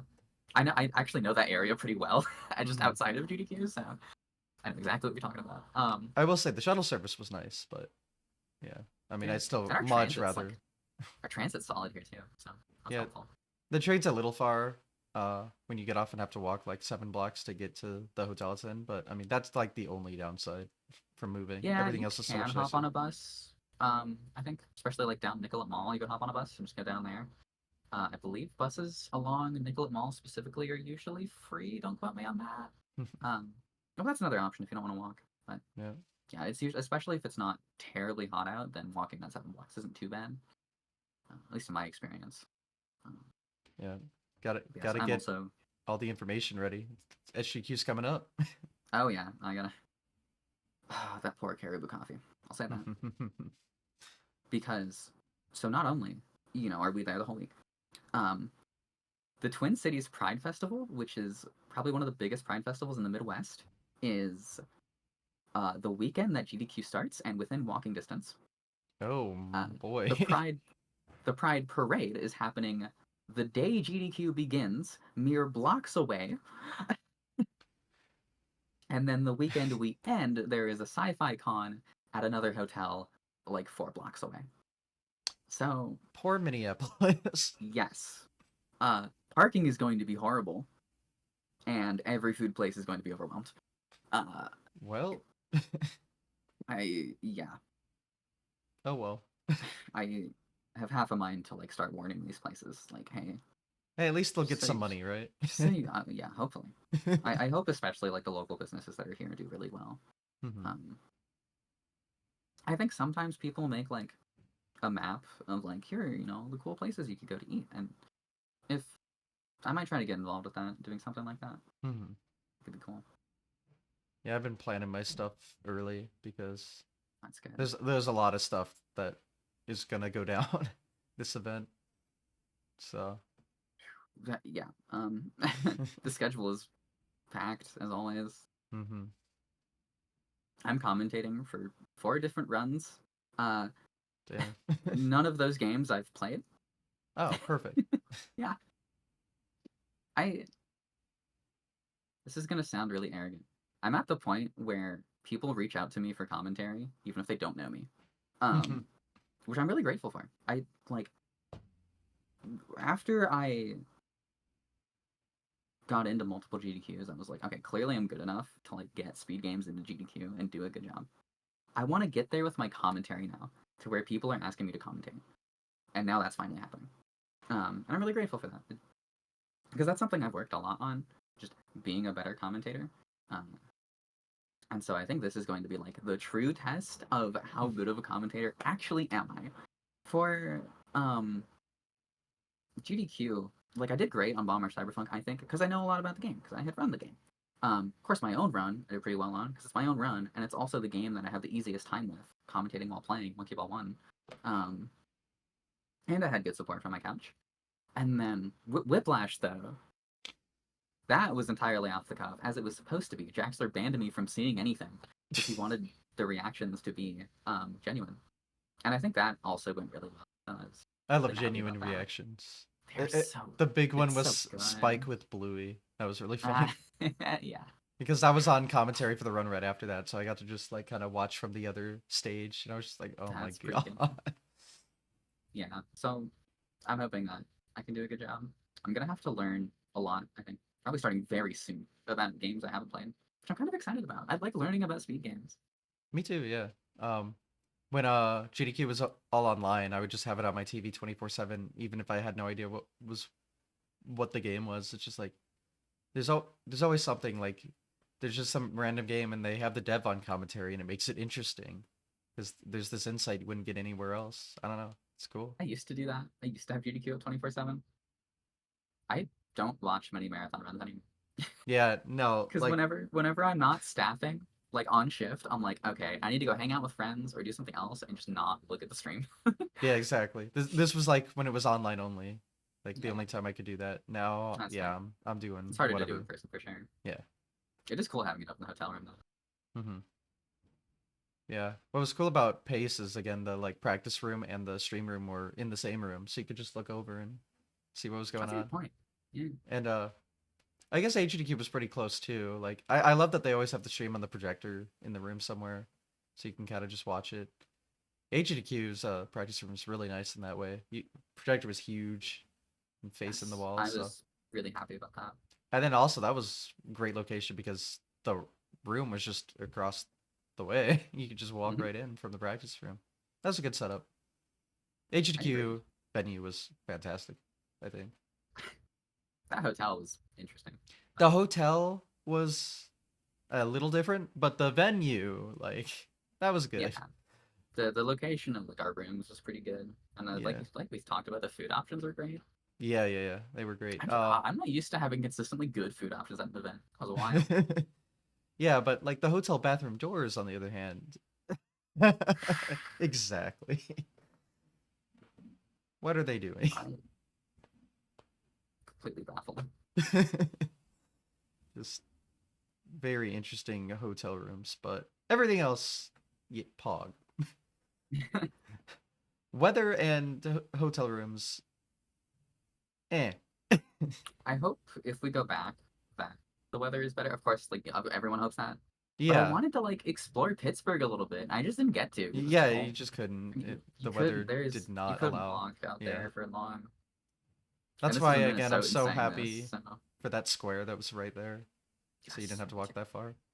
But Mm. yeah, that's a super nice area. I hope that. I mean, I'm not in with GDQ. I don't know if they're gonna be stationed there for HDQ or if they're gonna keep hopping around like they have been. No idea. But yeah, it would be nice if it stayed there and the weather was just nicer because yeah, there's not very many cons about that area. I like that location a lot more than I thought I would have. Hmm. Sometimes I'll like tell people like, yeah, I was in Pittsburgh, and they're like, why would you go to Pittsburgh? And I'm like, no, Pittsburgh is actually cool. It's pretty cool. I'm Yeah, like, I had a good time. You're missing out. that downtown area Don't is don't very. write it off. It's pretty too. Like the Yeah, rivers it is. converging right Mm-hmm. there. Whatever words. Yeah, super nice. And then the hotel room I had like looked right where they meet and the whole like Oh, that's hills on the cool. sides. Oh my god. And people would write draw like is this lost in the snow? I remember that. It's funny. But yeah. Love that area. Anyway. Me too. But yeah. So that was fun. SGDQ's coming up. That same Yeah. location it was last year. Looking forward to that. And There's GDQ at PAX West coming up. yeah, Um, I don't know much about the smaller events. Do you do tech for those as well? Do you just have to do everything? so this is actually going to be my first PAX that I'm doing for GDQ. I'm on games committee, which is exciting. Mm, okay. Uh, so yeah, I'm just really excited to see what people submit. Everyone should submit. Um, Hmm.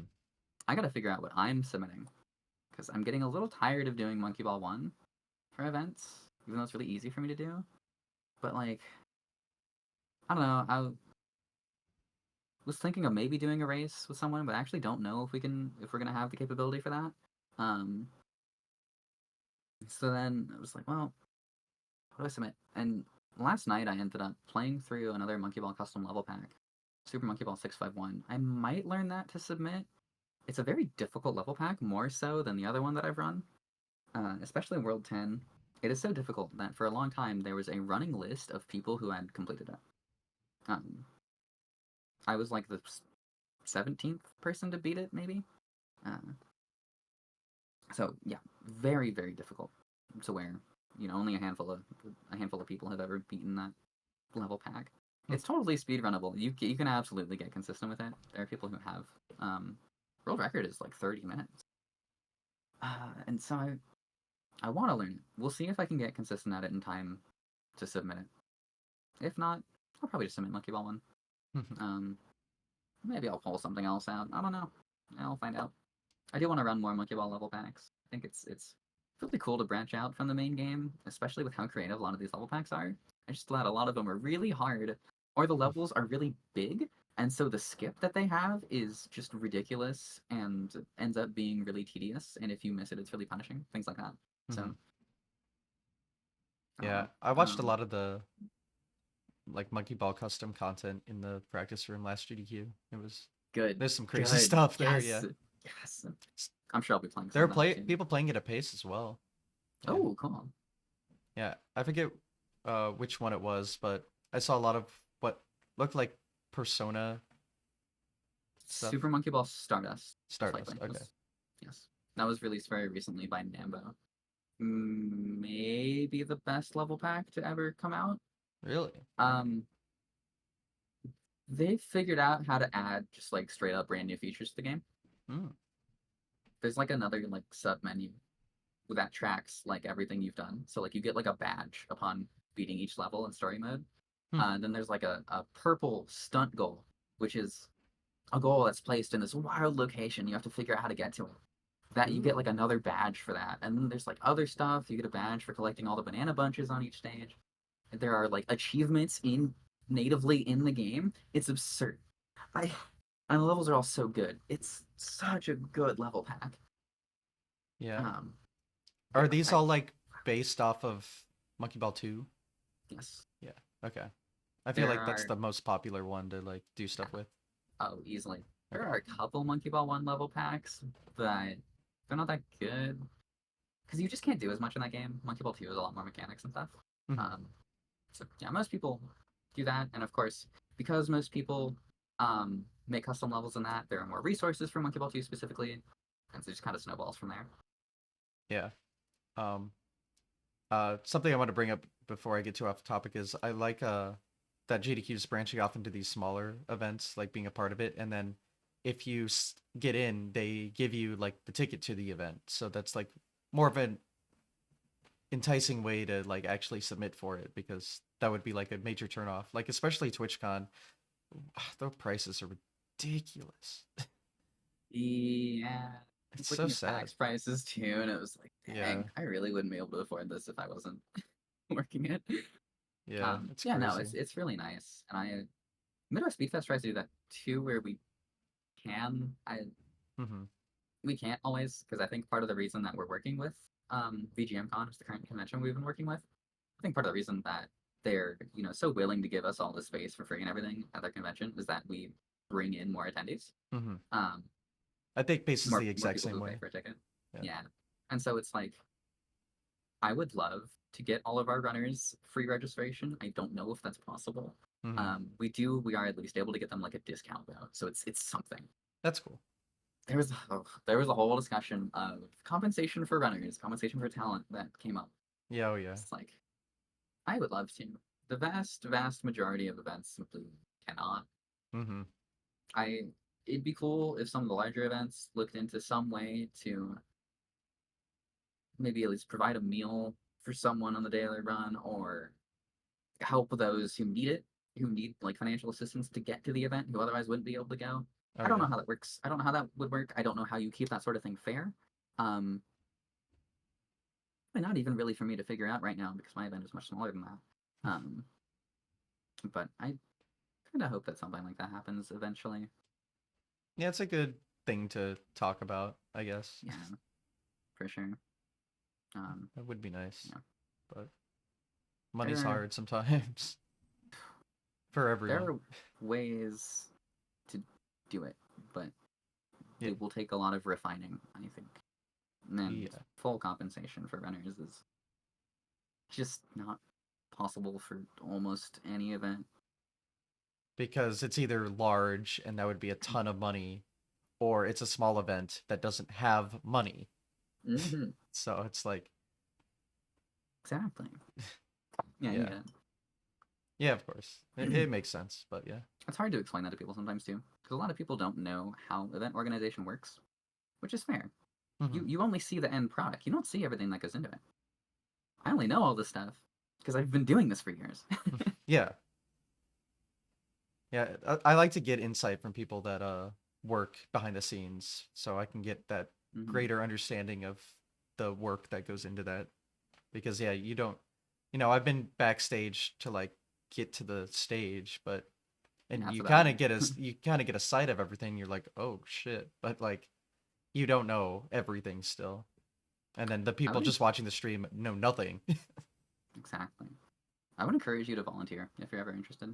Um, Mhm. just for anything, whatever position you want. But I think volunteering is kind of an underrated experience, I do especially at know a DQs ton and of people that such. volunteer, but Yeah. I don't know. I'll think about it, but Yeah, I mean, like, don't force yourself to no, do it. of course, But yeah. if you're ever slightly interested, I'd say go for it.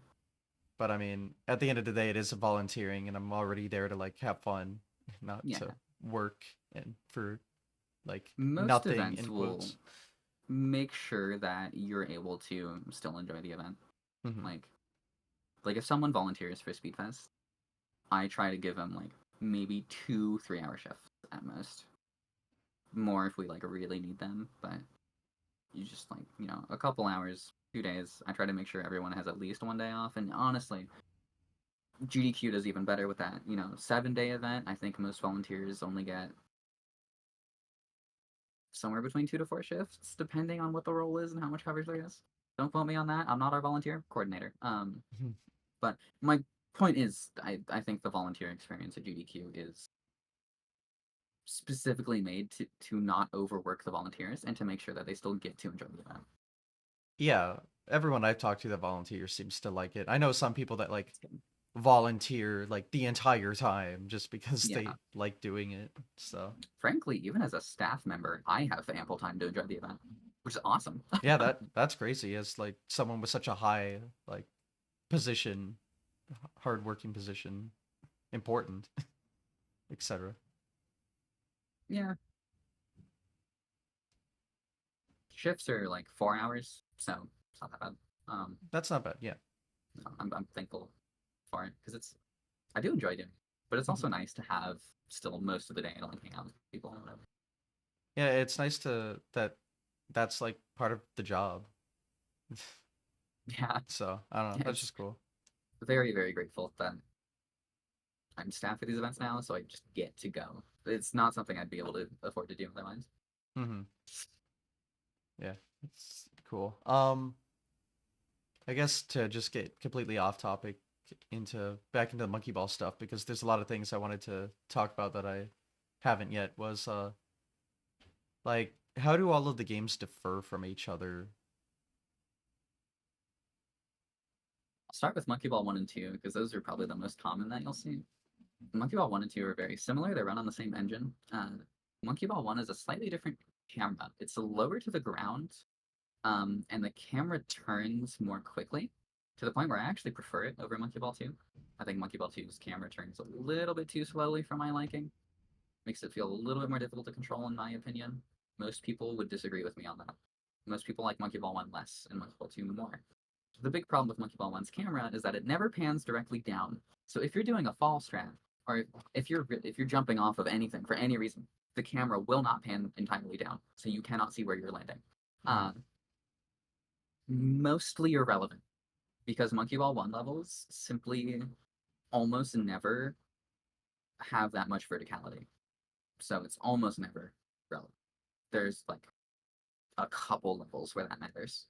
And even then, they're not very hard. If you can get the hang of it still, just with feel. Also, pause strats exist. Pause strats work the same in both those games. Monkey Ball 2's camera is definitely better for fall strats, and it matters a lot more in that game. Because those levels are much grander in scale, they have a lot more verticality, generally a lot more speed. So, a better camera, vertically helps a lot with that for that game. Yeah. I will definitely admit that. Um, and the levels themselves, I started talking about it already, but Monkey Ball 2 levels are much larger, much more grand in scale. The strats usually look more ridiculous. Where Monkey Ball 1, I think, is ends up being more precision based.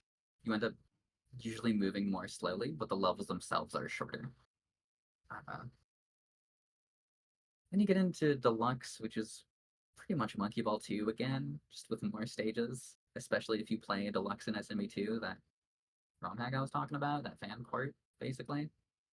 Um, then there's Touch and Roll, the game for the DS, which I don't know that much about. Um, that game is so underrated. If I ever get a Mm. DS capture card, I might look into running it, but yeah. Um,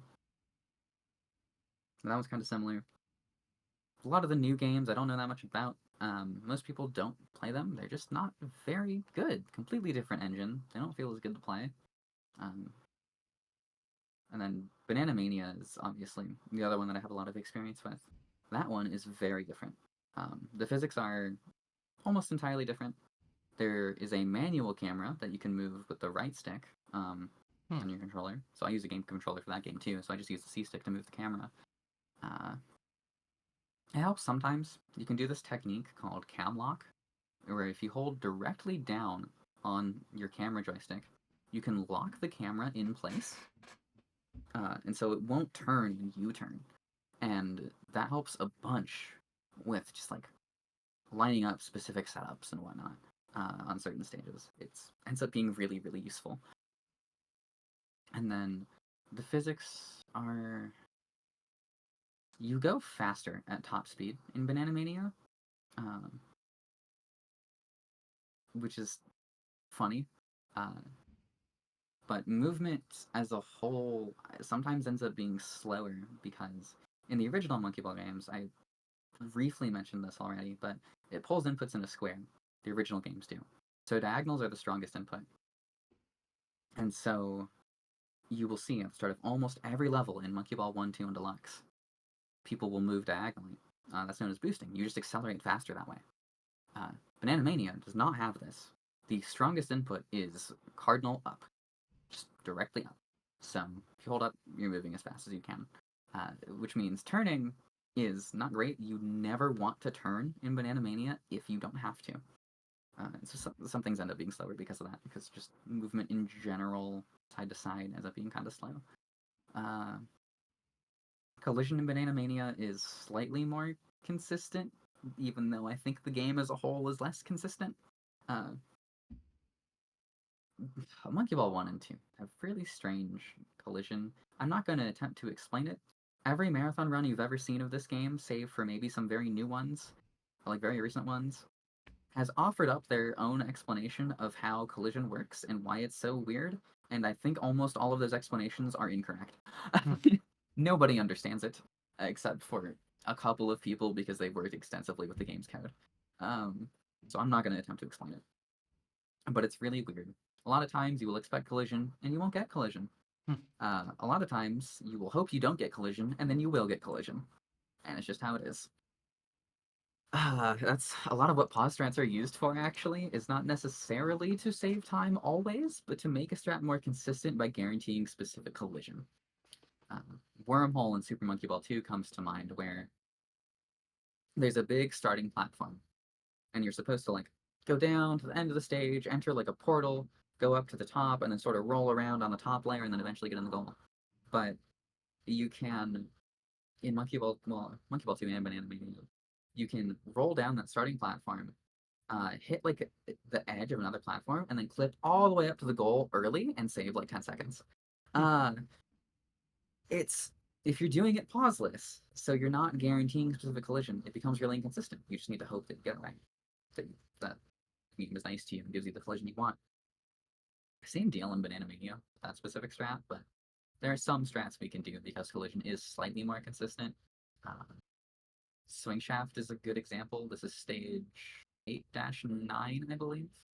Um,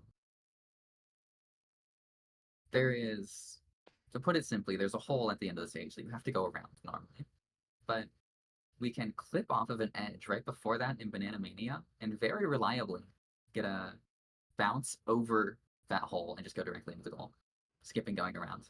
In Monkey Ball 2, you can't do that. The collision just is not consistent enough that going for it is a huge risk. But thankfully, it's consistent in Banana Mania. So that's a big difference. So between the difference in movement and the difference in collision, a lot of strats look similar but different, which is kind of cool. Um, the way that goals work in Banana Mania, the shape of them is the same, but the party ball is way nicer. That like dangling confetti ball that's in front of the goal. Uh, that thing destroys you in the original games. If you hit it, you go flying. It's like made of concrete. That thing's Hmm. awful. Uh, but in Banana Mania, sometimes it will just catch you and gently set you down in front of the goal. It's great. Hmm. So if you smack into that thing in Banana Mania, there's a chance that you don't explode immediately, Hmm. which is nice. But the trade-off is that goal posts are way worse. For those who don't know what I'm talking about, just picture an H where the sides of the H are the goalposts, and then the part in the middle is the goal tape that you need to break to actually register that you've completed the stage. If you hit the goalposts in Banana Mania, completely unforgiving. You will almost certainly fall off. In Monkey Ball 1 and 2, if you're going fast enough, you will sometimes just, like, we call it a goalpost rip, where you will look like you should have probably hit the goalpost, but you were moving fast enough that you essentially moved through it, because collision is weird in that game, and the game just gives you the goal, which is cool. It can still happen in Banana Mania. It's much more rare. Also, sometimes you get owned even when you're directly in the middle of the goal. Even though you shouldn't be hitting a goalpost, if you're going fast enough, you will still get owned. Don't Hmm. know why. We don't know why. We blame Unity. It's one of the biggest problems with speedrunning that game, actually. There's a chance on a lot of stages that even if you are perfectly centered in the goal, you will not go in the goal. It makes me so mad. Hmm. It's the worst on Gravity Slider, which I think is stage 2-7. Um, it's just one big, long, giant ramp, basically. Um, and there are a couple bumps on the sides of it that we use to have less friction, because low friction means more speed. So we do that a lot in Monkey Ball. And then you're flying at a very high speed toward the goal, and you can be as centered as possible. And I have done this. Should be nowhere near either of the goalposts, perfectly in the middle, and I will bonk off of nothing and die. It's Hmm. like, okay, cool. There's a clip of me doing exactly that on stream, and I went and like reviewed that clip frame by frame, and you can see on one frame I'm perfectly centered, about to go in the goal, and then on the next frame I've magnetized to the goalpost for no reason and then died. It's like, all right, thanks, Hmm. game. So that's why running Banamania RTAs gets kind of frustrating sometimes, especially if you're dealing with levels that you go really fast on, mostly Monkey Ball 2 levels. I think Monkey Ball 1 levels are a little better because they're not normally going as fast, and so it happens less often. Ugh, the game's funny. Hmm. Anyway, It I sounds feel like like all the games are different, almost. yeah, pretty much. Yeah. Um, Switching between the two games is definitely a developed skill, very hard for a lot of people. I have played them all so often that I'm now pretty good at switching between them. Rolled Out is also different. I don't. It controls very similar to Monkey Ball 1 and 2, but just, because it's a different game, it is slightly different. Um, I don't really know how to explain it per se because it's been a minute since I've played it, but that's just another one. It's another one where you have to get used to the specific nuances of that game. And then there are other marble rollers that people sometimes play, like Polygon. That's another indie marble roller, or like Marble It Up and stuff. There are those games too. There isn't a whole lot of crossover between Marble It Up and Monkey Ball.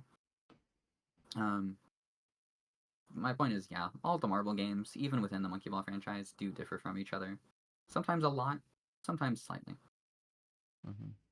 I had a Marble Blast on computer like as a child. That's I know cool. it's a little different, but it's marble rolling, so. Yeah, no. So I did a marble marathon on JDQ Hotfix like a couple weeks ago, and we had like a marble blast block. It was great. Oh, really? Those Yeah. ones are really cool. Yeah, I remember the one of the Xbox, I think 360 had Ultra, and then there's a lot of like custom stuff people have made based on that whole original engine. That's cool. I Um love to see that. but yeah. So, I'm familiar with that franchise just because I grew up with one of the PC games. So, That makes sense. That's why I got into Monkey Ball and grew up with mhm. it. I think it might have been the first game I ever played. Which, imagine seeing a small child and as their first game, you give them Super Monkey Ball. Brutal. Yeah. I think Like my SMB was the first game I ever played too, just not oh Monkey wow. Ball. Oh yeah, I get The it. other one. Yeah. I mean, my dad couldn't have known. He probably saw the game with monkeys on it. It's like, oh, they like monkeys. Oh, that's cute. This should be Get this fun. game. Yeah, not knowing that it's really hard. Well, that's arcade games for you. Yeah, pretty much. They want you Not to not hard give for them me all your anymore. But money. Yeah. I always tell people I used to not be good at monkey ball.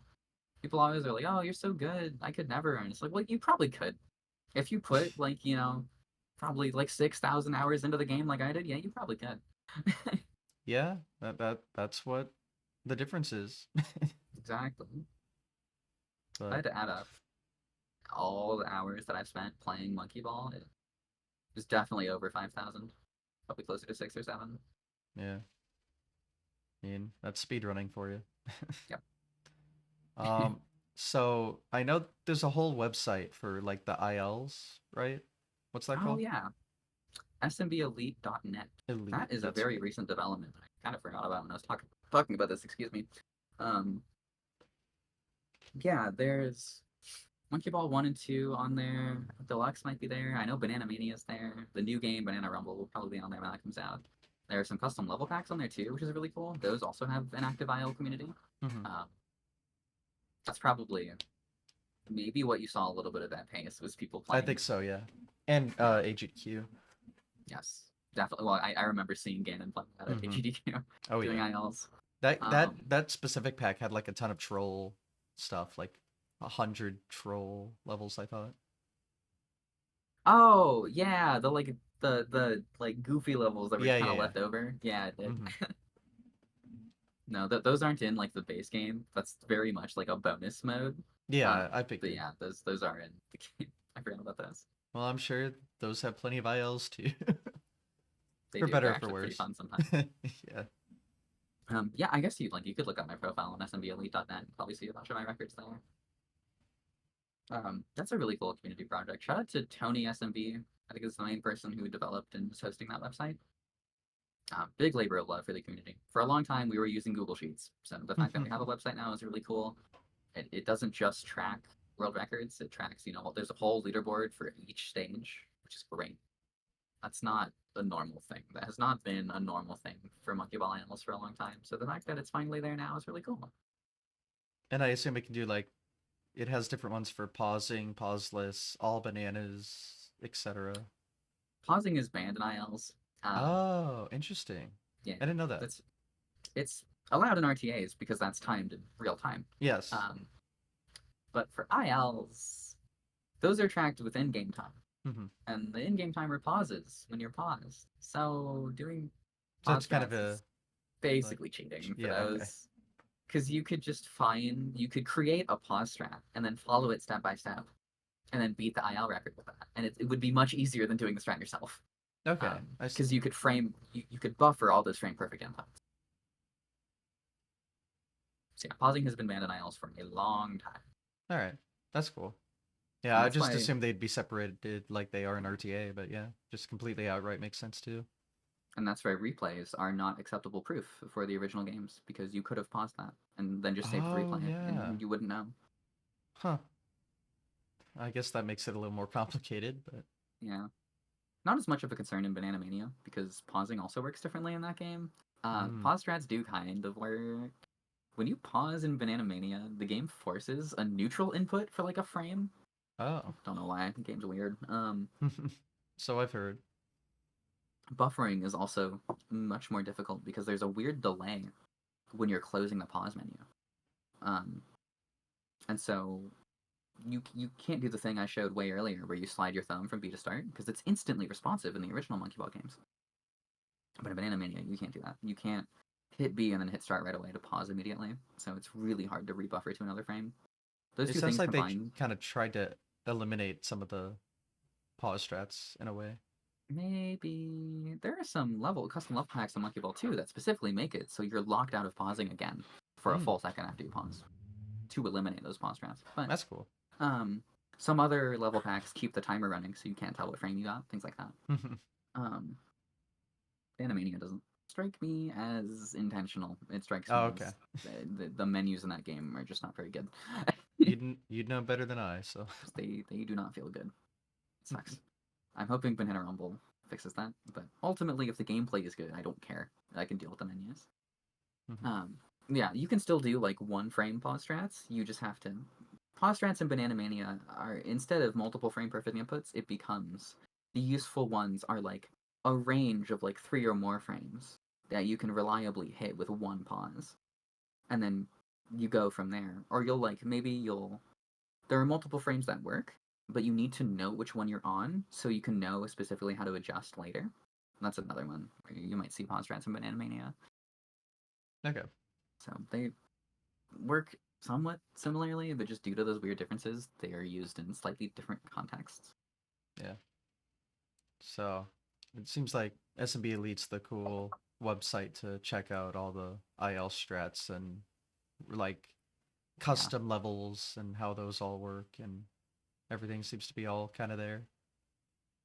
Yeah, if you want to look at like ILs, definitely, especially if you're looking for ILs like by stage, if you're looking for a specific stage and wondering, oh, what's the record on this one? That's the place to go to look it up. Hmm. If you just want to see a compilation of ILs, YouTube. Yeah. There are so many incredible compilations of people doing ridiculous stuff. Um, Lots of IL comps. There's a Banana Mania community IL compilation that I mentioned earlier. Shout out to Deadline for putting that all together. Uh, there's some really old IL compilations too. That was a Hmm. thing. It was a very old community thing. Lots of times people would actually like hide their records and then debut them all in a compilation. Um, I think it's generally frowned upon now because don't hide records. Um, but yeah, people still make them. People even make stunt compilations now sometimes. They aren't even like Stunt. specifically going for world records. They're just trying to do cool stuff. Hmm. I love it. They're just bouncing around, having fun. It's just compilations of stunts. It's awesome. There's no rhyme or reason to it. You're not trying to go for a fast time or a high score. That's another category of IL is a score. Um, they're Oh, just having okay. fun, and it looks really cool. I didn't even Awesome. realize completely forgot that game has scoring. Monkey Ball 1, 2, and Deluxe do. Banana Mania does not, Hmm. unfortunately. But yeah, so each banana gives you a set amount of score, and then you get a bonus score depending on how quickly you finish the stage. So score ILs end up being really interesting because you need to balance collecting bananas and finishing in the goal as quickly as possible. Hmm. So it's a whole different way to play the game. Really, really cool. Um, you also get more points if you go in a warp goal, which skips stages. So Hmm. of course, they're not going to skip any stages in practice mode because you're in practice mode, but they still give more points. There are, I believe, scores and IL records are tracked per goal. So, like, if a red goal is faster than the blue goal on this one stage, they'll still be tracked separately, so it's fine. Each of those records individually is tracked. Okay. Banamania is a little different because we don't have score in that game. There is no score. Um, we do perfect clears instead, which is getting all of the bananas on a given stage and then finishing the goal. Mm. It's kind of our alternative. It's there's no score to be tracked, calculated. So it becomes how quickly can you get every banana. On some stages that's impossible. So then the determining factor is how many bananas can you get before finishing. Hmm. It's interesting that they make levels that are impossible to get everything. Banana Mania also added way more bananas on every stage. So Oh. I, I don't know. You were never meant to collect every single banana in Monkey Ball. Even in the original games, it's not possible. Okay. Um, I, Technically, you could do it. You could like get some and then fall out, and then get some more and then fall out, and then get the rest and go in the goal. Technically, but Mhm. if you're thinking like get every single banana on a level and then get into the goal and do that for a whole difficulty, that's really Mhm. only possible in like beginner. It's like people ask me that a lot. Actually, is like, is there an all bananas run? And it's like you can't really do that, unfortunately. I see. Yeah, So obviously that's where all the ILs are, and then the full game runs would be on speedrun.com under their respective games, I assume. yeah, mostly. Are there any like unique categories now that you mentioned like There's some ridiculous category extensions. I run one of them. Um, oh, this is gonna be the most, well, probably not the most ridiculous category name you've ever heard, but it's up there. Super Monkey Ball 2, story mode, all levels, 999 bananas, any percent. all right, Word soup. that's a lot So of what words. happens here? Yeah, let me break this down. Story mode, all levels, playing Mhm. all the levels. Well, oh no, I guess it's not story mode all levels. It's just story mode 999 bananas, any percent. All levels and any percent are the distinguishers here. Got it. All levels means you're playing all 100 levels in story mode. Any percent means you're using a glitch to skip some levels. Mm. There's a glitch in Monkey Ball 2 story mode where you can skip pretty much any level you want in story. It doesn't work on the first level, and we think due to the way that the game loads cutscenes for some reason, if you skip the second level you skip must be the last level in the world, or the game will crash. Uh, you can bypass this by exiting out entirely to file select and then going back in. but it's not worth it to do that in the speedrun. You're better off on most stages just beating the level instead. Mm-hmm. So essentially, you get 2 stage skips. You get one for free, and then you have to save your last one until it's the last level of the world. You can play level in any order in story mode in Monkey Ball 2, so you just end up saving like the longest level for last, and then you skip it. Um, the routing for that is really, really cool. You essentially only play 8 levels per world. Except in World 10, where the levels are so long that it does end up being worth it to go all the way back out to file select and then back in. Hmm. So you skip 2 more levels by doing that because they're so long in World 10. So you skip 4 in World 10, optimally, I believe.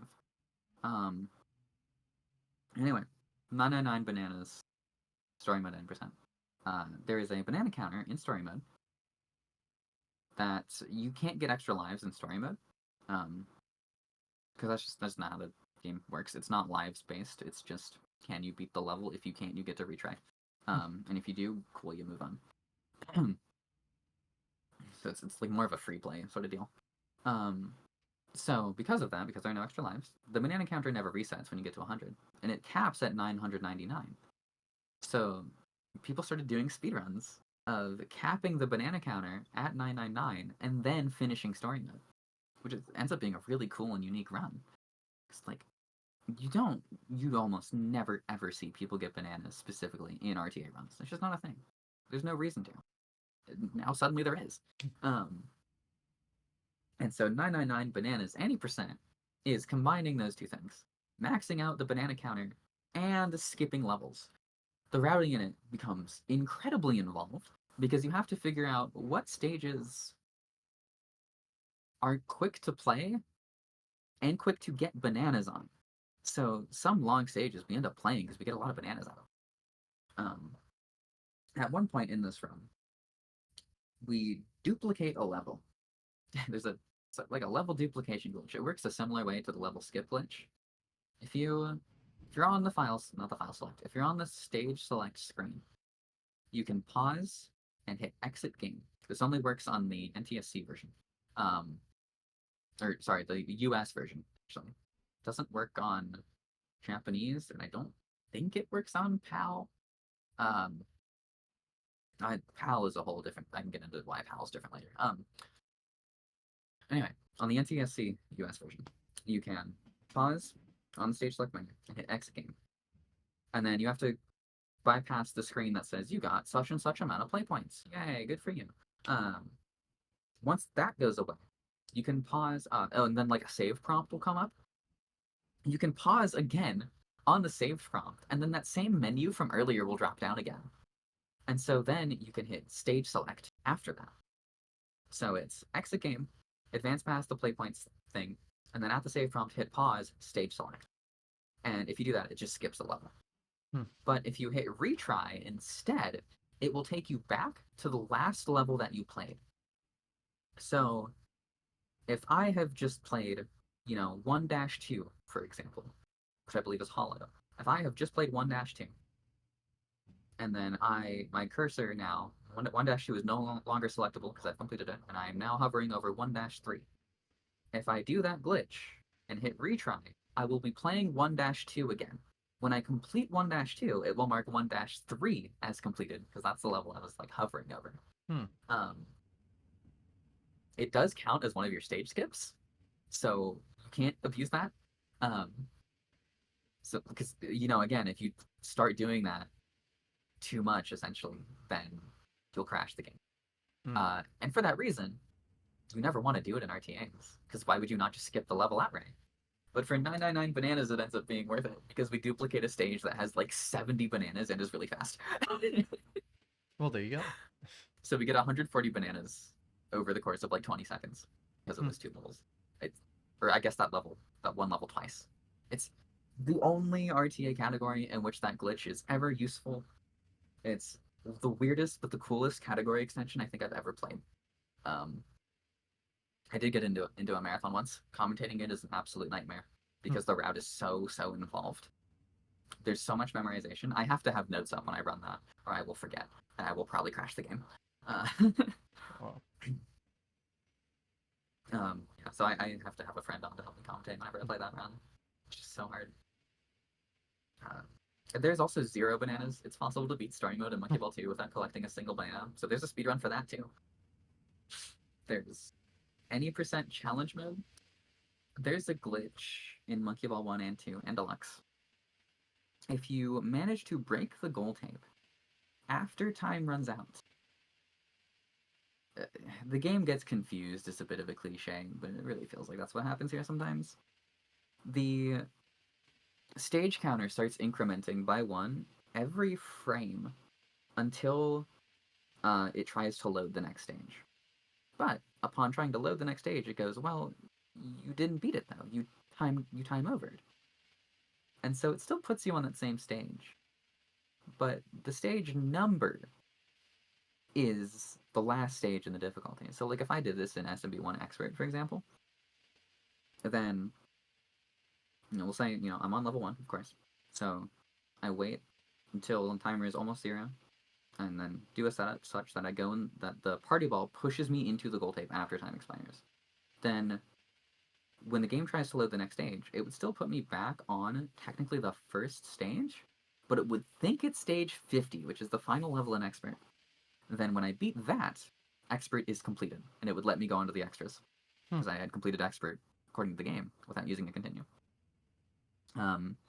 So you can see this. I believe I demonstrated this glitch after my AGDQ 2020 run.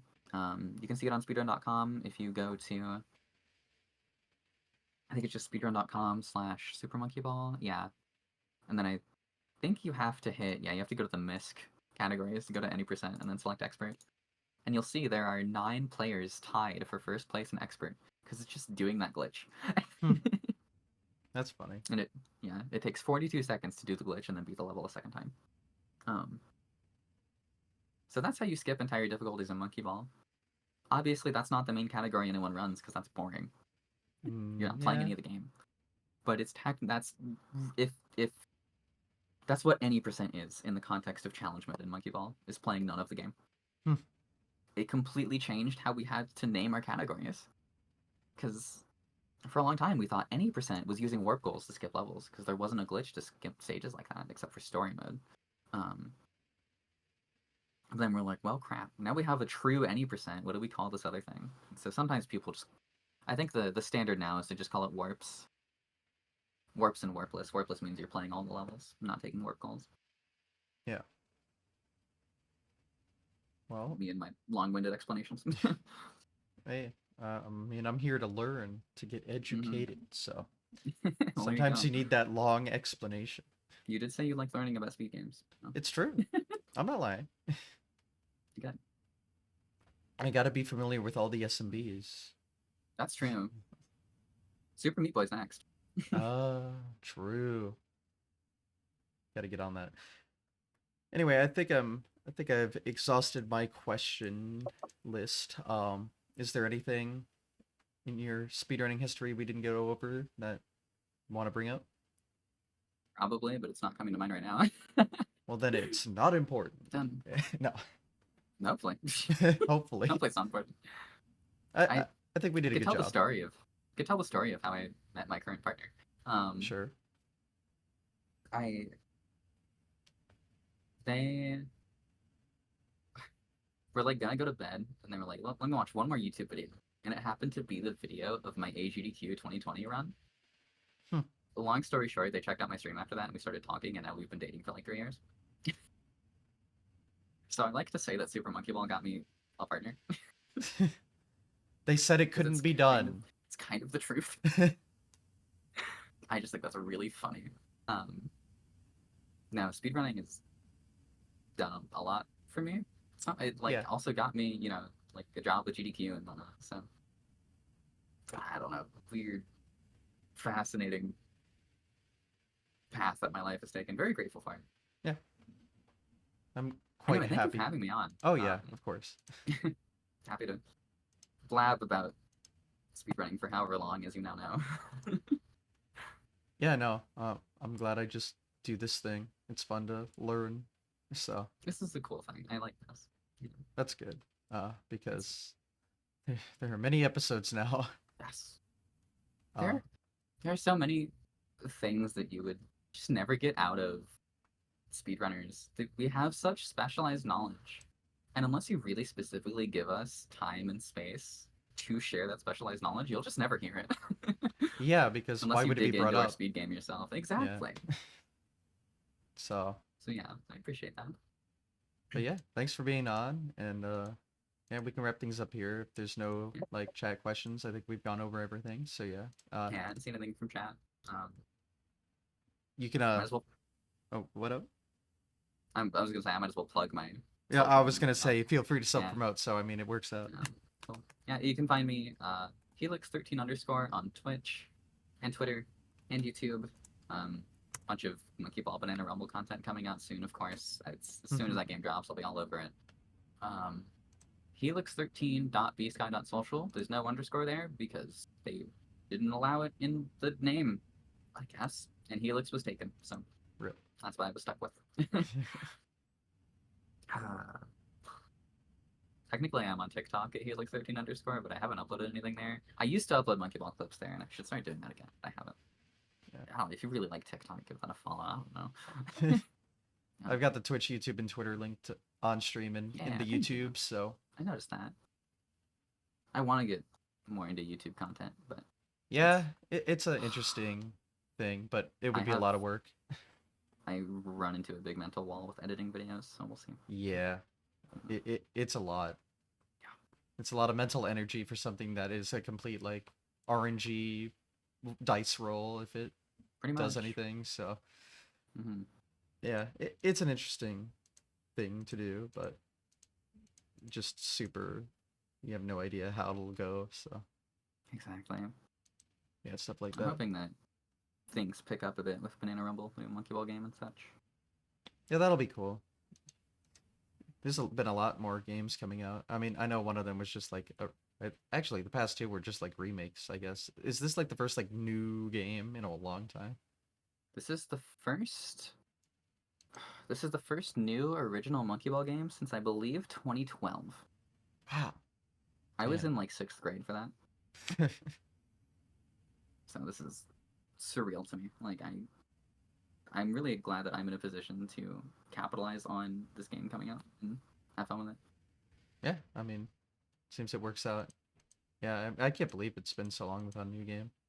And Too long. they Too long. have gigantic streaks without new games. So I Yeah. I guess they tried all these remakes to see if the hype would still be there, and it was. So they're like, all right, here you go. So Yeah. good for them. Everyone buy that game because it's coming out exclusively to Switch. But Oh, it's the devs exclusive. have, for now, the devs have Okay. said in an interview that if it does well, then they will consider porting it to PC and maybe other platforms. So I don't know if they said PC specifically, actually. They said they would consider porting it to other platforms if it does well. So please buy the game. Okay. Please support it because I would love to have it on PC and not have to play on my Switch. That is fair.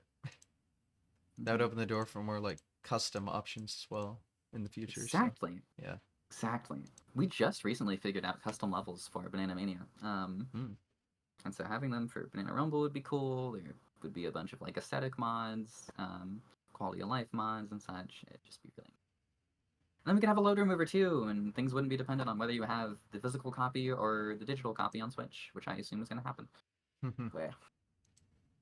Yeah, that's always a hassle. I hate And then when maybe we could also loads are down patch involved. if necessary. Yeah. All right. Well, I guess we'll wrap it up here. Thanks for watching, everyone. You know where to find all the links, I guess. Um, I'm just really tired after my whole traveling, so Well, my, I guess that's good that you had me on then, because I could just carry. yeah. Thank you for carrying because Got you. I was having a travel Yeah, days at like please, early morning or just ooh. please get some rest. Oh, I'll try, but I mean, I couldn't miss this episode. I mean, it's very special, as we all know, the date and Oh the God, that's episode right. number. So I just couldn't miss it. I had to be here. I was, So yeah, I was like, we can reschedule if you want to. no, It's like, all right, this is yeah. important. Yeah. Thanks again for having me. Have a good day. Good day yourself. I tried to say day and time. I said good dime. So have a good dime. Apparently. I'll find a dime and I'll make sure it's good. There you All right. go. But yeah, thanks for being on. Thanks everyone for watching. See you all next week. Another episode, and take care. Bye.